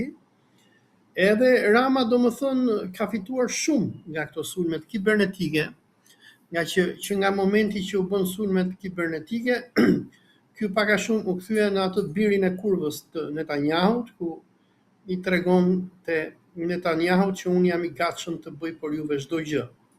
Dhe në veçanti fitoi Izraeli, nga që nga viti 2022 nën justifikimin e sulmeve nga Irani, edhe kjo konferenca që po bëhet tani në Tiranë me këto shoqatat izraelite që kanë ardhur të bëjnë një thes me lek dhe që i ka sjell ky kosovari Albatros Rexhaj që të vjedhin lek të shqiptarëve. Edhe në këtë konferencë kur ishte Rama domethënë 1-2 këtë përmend, domethënë na hakoi Irani, edhe po tha ne jemi me ju, duke i thënë Izraelit, i tha atyre çifutëve, duke i përsëritur për poshtërimin, për shkeljen me këmbë, për degenerimin e shqiptarëve. Ua përmendi prapë, i tha Shqipërinë e keni vendin tuaj, keni shtëpinë tuaj, hajde vendosuni këtu. Domethënë bëri përsëri thirrje për kolonizim. Dhe nga viti 2022 Izraeli i dha Izraelit të gjitha të dhënat tona kibernetike. Domethënë Izraeli o shpend ka numrin tënd të telefonit, ka email tënd, të gjurmon ty ku je, ku nuk je, çfarë bën, çfarë nuk bën, të ka akses në llogarinë bankare, të ka akses në e-Albania, di pronet e tua, di lidhjet e tua familjare, xhaja, motra, çka ke ti etj. Dhe ka të dhënat e tua si quhen ato kur jep shenjat e gishtave. Biometrike. Domethënë Mossadi izraelit në çdo moment mund t'i kopjoj të dhënat e tua, bën pasaport, kartë identiteti në emër tënd, vetëm do vendosi surratin e një muzhiku nga Ukraina apo nga Rusia, dhe ky muzhiku nga Rusia apo Ukraina do shkojë në Iran, do shkojë në Malajzi, do shkojë në Turqi, gjithë botën, mund shkojë edhe të vrasë njerëz, edhe ty do të ngelet në gjithë botën atë që në emrin tënd. Domethënë, fituesi më i madh ishte Izraeli, dhe Izraeli në veçanti fitoi me largimin e ambasadës iraniane nga Tirana. Domethënë, iranianët e dinin që marrëdhënia e tyre me Shqipërinë u dhye në 2016 kur Rama mori Mujahidinët, dhe sidomos në 2018 kur Izraeli filloi projekte konkrete në Shqipëri. Ato projektet filluan zaten që në 2016 kur Izraeli dha urdhër Ramës që të arrestonte 150 shqiptarë, se e testuan ata Ramën, deri sa mund shkonte Rama për ata kur u bë ajo ndeshje e futbollit Izrael-Shqipëri në Shkodër, ku Mossadi hapi lajmin e rrem se kur ishte bërë një grup i Al-Qaidës që ishin ca mysliman me mjekra që do sharronin izraelitët, dhe Irani e kuptoi që Shqipëria u kthye në një shtet armik, po prap Irani qëndronte urtë dhe Irani kishte interes mos i prishte marrëdhëniet me Shqipërinë për shumë arsye. E para, Irani ka marrëdhënie historike me Shqipërinë, që nga koha e Osmanëve. Iranianët çfarë nuk kanë bërë për Shqipërinë, jo vetëm që kanë shkolluar me qindra shqiptare, kanë ndërtuar teqe, tyrbe, kanë sponsorizuar dervishe, hoxhallare, myftilere, medrese etj. Jo vetëm që kanë bërë edhe pull në emër të Naim Frashërit në Iran, por Iranit i interesonte Shqipëria, Kosova, Maqedonia dhe Bosnia, nga që këtu janë vende me shumicë myslimane dhe Irani si një fuqi islamike do që t'i qëndroj afër myslimanëve dhe t'i ndihmoj. Sigur i ndihmoj fjala bie bosnjakët gjatë luftës në Jugosllavi, kur Irani theu embargon dhe fal Iranit bosnjakët mbjetuan dhe i dhanë fund gjenocidit serb, se ishte Irani që në atë kohë sfidoi edhe Amerikën dhe theu embargo në armëve dhe dërgoi armë dhe mujahidin në Bosnjë dhe lejoi që Sarajeva të kthehet sikur Srebrenica. Pra Irani nuk ishte interes që ti shkatronte marrëdhëniet me Shqipërinë. Por ç'a ndodhi është që me ardhjen e mujahidinëve në 2017 kur këta filluan që ndërtuan kampin e Manzës, që e bën shtet brenda shtetit, Mossadi izraelit u fut në një lojë shumë agresive në Shqipëri duke përdorur mujahidinët për të krijuar provokime dhe incidente kundër Iranit. Unë e kam përmendur në këtë emisionin tënd edhe atë që mujahidinët planifikuan që të bënin në fillim të vitit 2018, ku mua më tha një person nga Londra, me emrin Masud Khodabande, të cilin mujahidinët e sulmojnë, e akuzojnë për agent iranian, ndërsa iranianët akuzojnë për agent të MI6-it britanik, ku ai më mori në telefon, më tha, Olsi, ta mujahidinët po kanë plan që do bëjnë një karë. Shikoj, ka ndodhur një përplasje tani midis Iranit dhe Emiratet e Bashkuara. Dhe Emiratet e Bashkuara po ashtu kanë dalë edhe nga OPEC-u. Kanë bërë kërkesë për largim nga OPEC. Si e shpjegon këtë vëlla? Domethënë pse erdhi kjo përplasje midis Emirateve të Bashkuara dhe Iranit në këtë pikë të luftës? Kur vetë Trumpi është duke deklaruar që armëpushimi edhe mund të zgjasë. Tani pse ka ndodhur për shumë arsye. E para, Iranianët e kuptuan gjatë luftës 40 ditore që sulmet që i vinin Iranit nuk i vinin nga Izraeli, po i vinin nga Emiratet Arabe. E dyta, vetmi vend arab që Izraeli mbrojti gjatë luftës 40 ditore, që çoi ushtrinë izraelite në Dubai dhe në Abu Dhabi dhe çoi Iron Dome-in, janë Emiratet Arabe. Dhe po të shohësh mediat iraniane, ato nuk i quajnë Emiratet Arabe, po i quajnë Emiratet Zioniste. Dhe ky Mohammed bin Zayedi, ky diktatori i Emirateve, ky është pak a shumë sigur Edi Rama. Ja ka hapur vendin totalisht Izraelit dhe është kthyer pak a shumë në një kamikaz pro-izraelit. Dhe iranianët, biles edhe në këto përplasjet që kanë patur javën e kaluar me amerikanët, duhet përmendim këtu për shembull që në datën 5 maj presidenti Trump deklaroi projektin e lirisë, Project Freedom, ku amerikanët quan 3 luftanie në gjirin persik dhe donin që me dhunë të nxirnin cisternat e naftës që kanë ngelur në gjirin persik, ku iranianët ju kundër përgjigjen duke i goditur me raketa dhe me dron këto luftanie, dhe si kundër përgjigje amerikanët goditën portin e Bandar Abbasit, ishullin e Keshmit dhe, dhe instalacione ushtarake iraniane në gjirin persik. Dhe ç'a ndodhi është që iranianët kur ju përgjigjen sulmeve amerikane, goditën bazat amerikane, luftaniet amerikane dhe portin e Fuxheras, Dubait dhe Abu Dhabit. Nga që iranianët e kanë kuptuar që Emiratet Arabe nuk janë më një shtet arab, por janë një shtet zionist.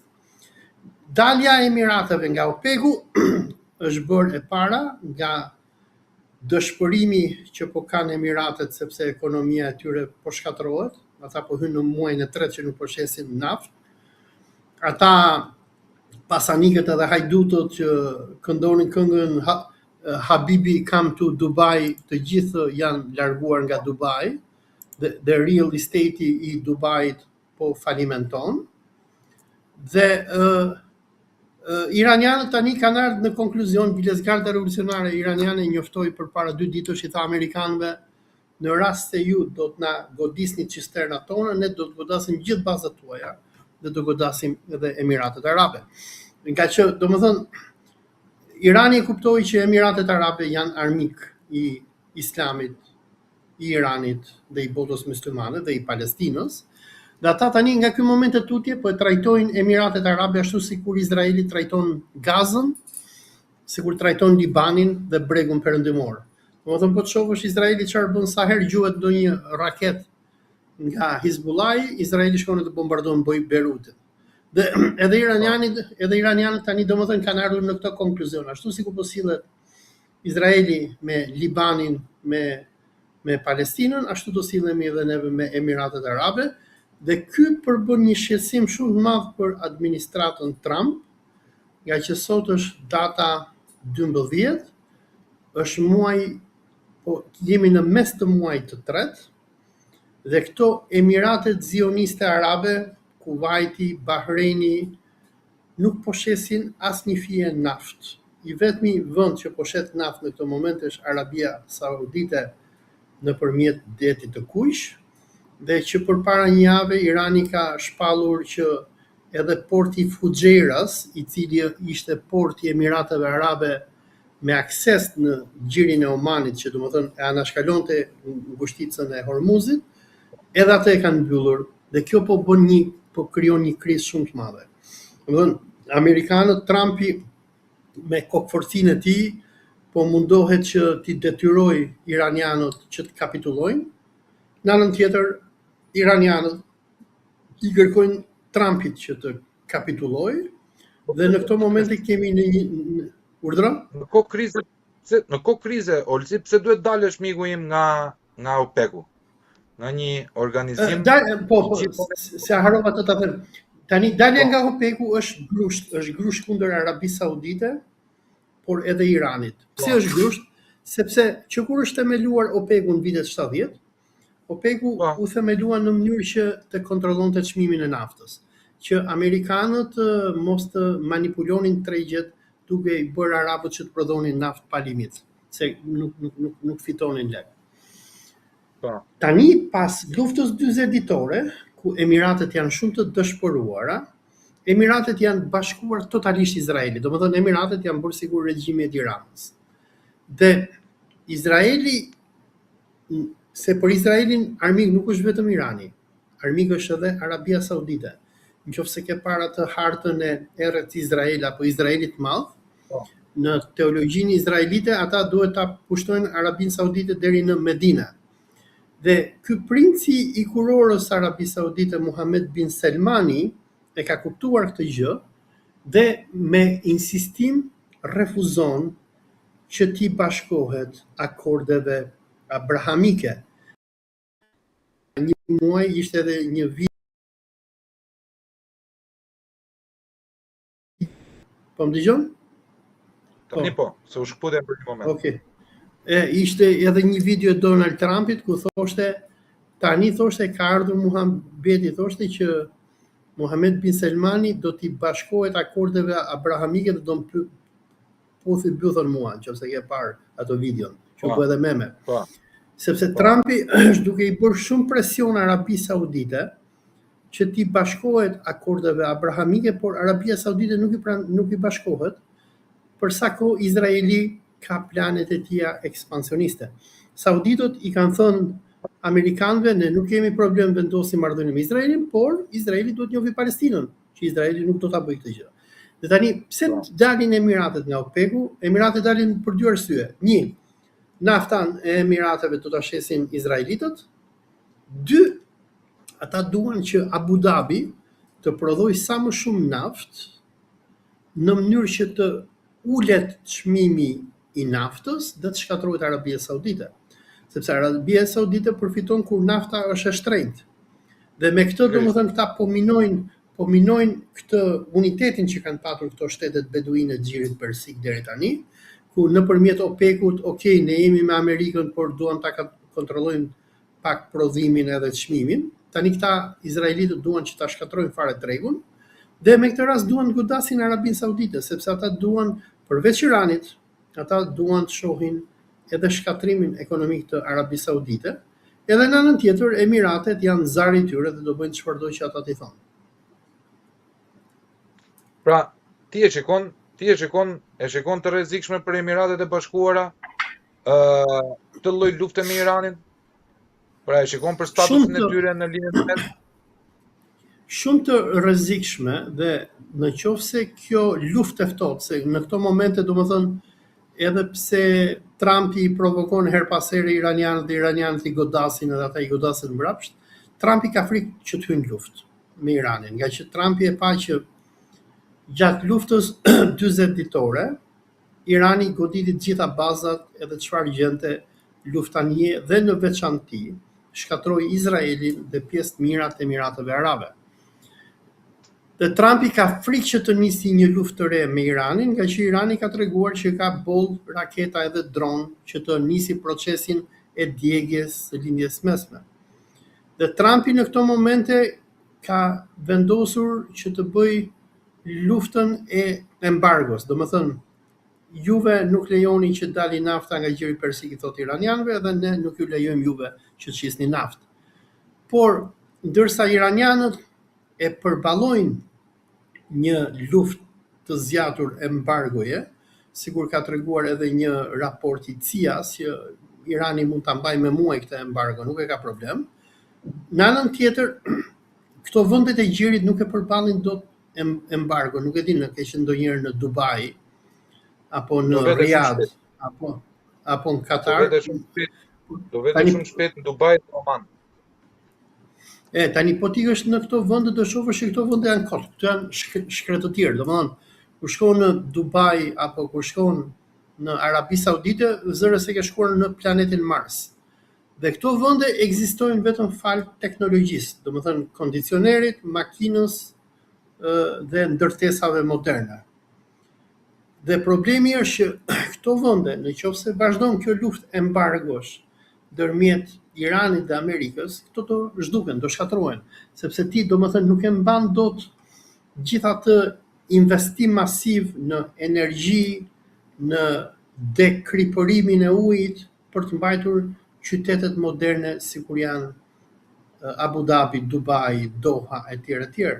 Dhe këto vende duke mos shitur naftë, këto nuk do kenë më lek që të mbajnë gjithë këtë mega industri ajri të kondicionuar, energjie elektrike, pagesash që duhet bëjnë për këta punëtorët e huaj etj.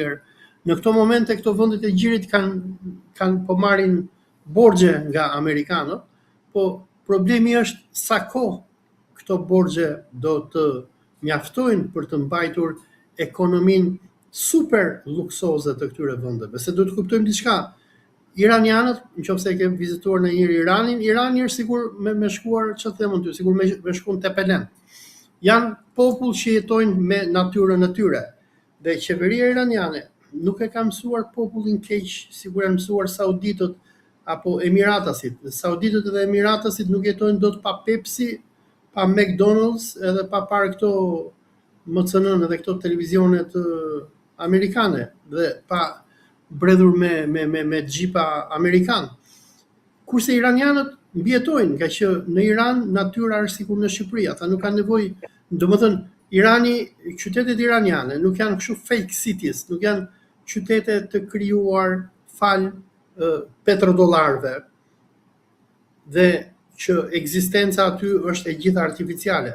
E dua të them që për iranianët kjo luftë sado që të zjasi është e mirë, bides iranianët duan që sa më shumë të zjasi kjo lufta e sanksioneve me amerikanët, nga që iranianët shpresojnë që nëse kjo lloj krize do vazhdoj dhe amerikanët nuk do e hapin detin e Omanit për ata shpresojnë që do krijohet një krizë shumë e madhe në SBA dhe në zgjedhjet e nëntorit të këtij viti demokratët do fitojnë dhe kur demokratët fitojnë, të cilët e urrejnë Trumpin më shumë se sa iranianët, ata e duan Trumpin ta shohin të pjekur.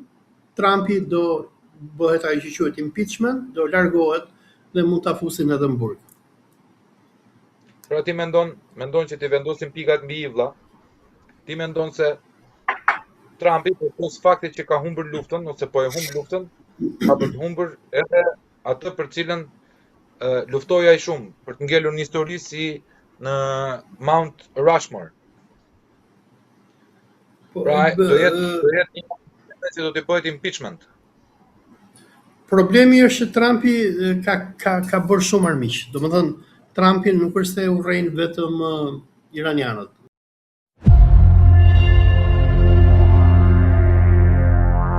Po kishte që në 2014 Rusia që ka marrë Krimen, aneksoi Krimen.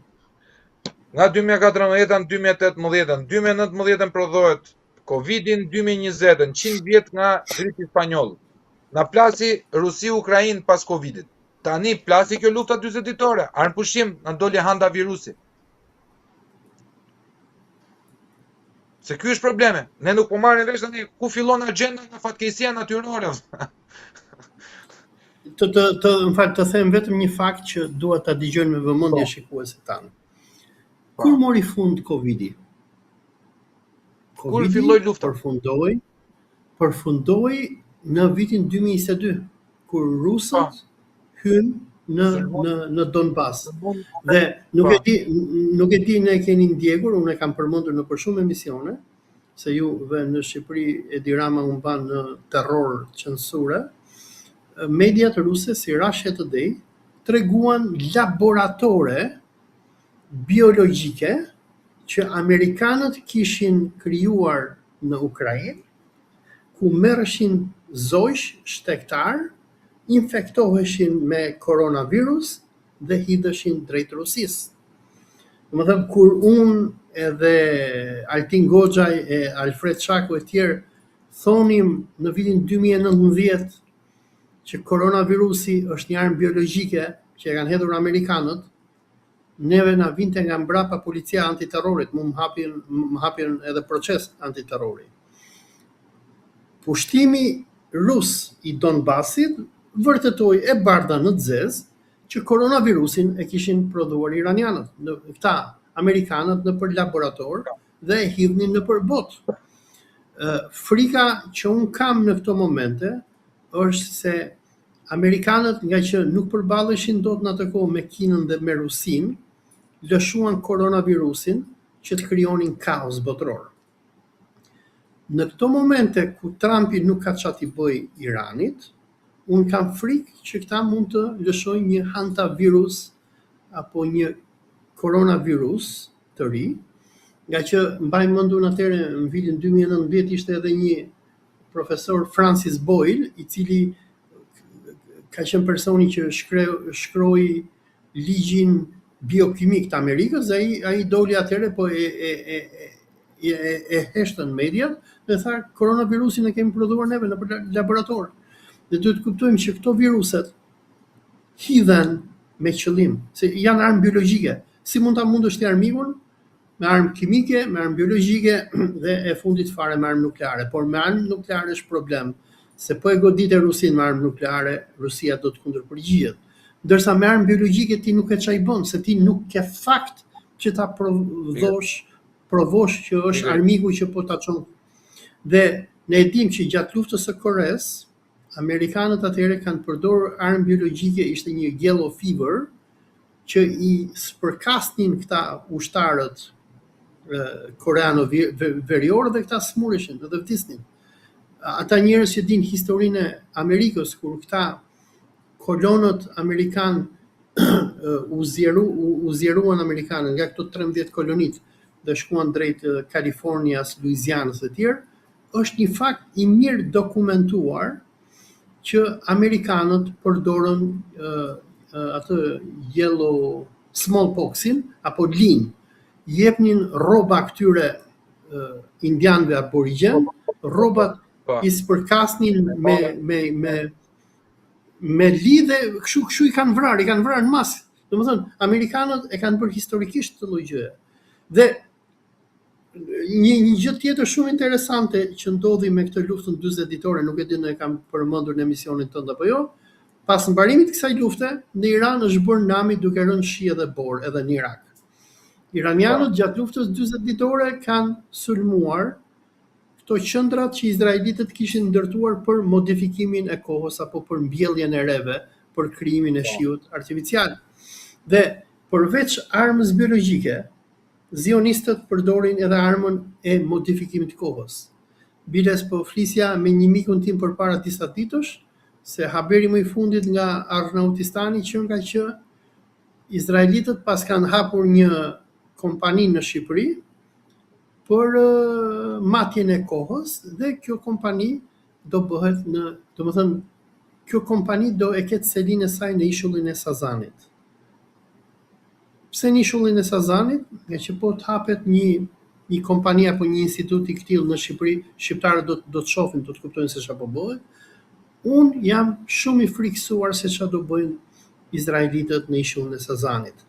Mund bëjnë një modifikimin e kohës, atë që bënin me Dubain, që ta fjalabiet ta thajnë Shqipërinë nga shiu për vite, që shqiptarët ikin e ta rratisen nga vendi i tyre në mas, ose mund përdorin edhe armë biologjike që t'infektojnë njerëzit me viruse dhe Allahu e di se çfarë mund bëjnë. E të mërshme është. Mërshme vlla, domethënë jetojmë në kohra shumë terta, jetojmë në kohra shumë, ose kemi jetuar, po tani kemi pësuar të procesin e zgjimit, kemi hapur perden dhe po shikojmë që çfarë që kish bërë në Rogoz, a kupton?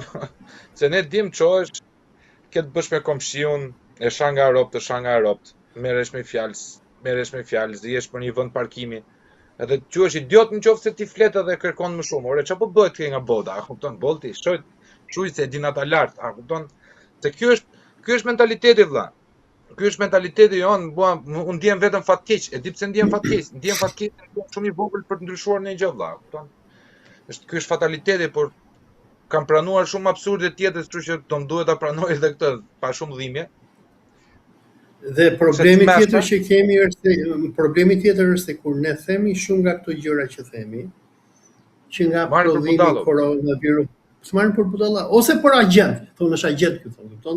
Si më shante Joni budalla para një jave, thoshte i ka dhënë urdhër Ayatullah Khamenei që të na sulmojnë neve Skënderbeun, kupton? Domethënë thoshte njëri budalla, thoshte po hakmerret Irani me Shqipërinë, thoshte po na sulmojnë neve Skënderbeun. Edhe është problem. Nuk ja kanë haberin fare. Di pse nuk ja kanë haberin vëlla? Se do ngacmojnë një tezë, do ta bëjnë një temë tjetër. Nuk ja kanë haberin fare sepse mendojnë që për fatet e këqija të Shqipërisë kanë faj të tjerët. Ta nuk ja kanë bërë kur pyetjen pse lobi shqiptar brenda perandorisë osmane kur nuk foli për Shqipërinë. Pse shqiptarët e Stambollit kanë qenë gjithmonë kundër shqiptarëve të tjerë? Se janë letra, janë arkiva. Nuk i shmang dot ato. Nuk i din ta bëjmë, se vllan, nëse ti bën pyetje, pse greqisht e u fol dhe serbisht e u fol, është se ka pas disa njerëz që kanë mbrojtur atë lobin valla. Kanë lobuar, siç lobojnë sot. Nëpër media, nëpër gjitha. Këta ku ishin? Domethënë si po student, po profe, po duhet kisha ardhur ti përgatitur në provim për mua. Jo vlla. Vjen ti për veten, a kupton? Unë ose të kaloj ose të ngel në varësi të njohurive tua. Ky muhabeti shqiptar me Imperatorinë Osmane është muhabeti gjatë, nuk po i hyj kësaj, bëjmë një bisedë tjetër inshallah. Se po i hyjmë kësaj e mbarojmë pas nesër. Jo, e kam fjalën që vetëm nga mënyra e pyetjes. Ore mirë vëlla, shumë bukur e di kështu. Po këta Shkenca do dikotomi, do tezë antitezë, që të nxjerrësh sintezë. Se këta e kanë krijuar historinë tonë komuniste, sikur neve mblidhemi pas shokëve dhe kemi krijuar kombin shqiptar. What the fuck, bro? Kombi është nocion thot gellën e ri krijuar për të gjithë i ri. Nuk është se gjermanët janë kom gjerman vlla. Ata s'dien fare kom gjerman. Muhabetin e gellërit kombit inshallah e bëjmë në një bisedë tjetër që të na sulmojnë dhe të na grim pastaj.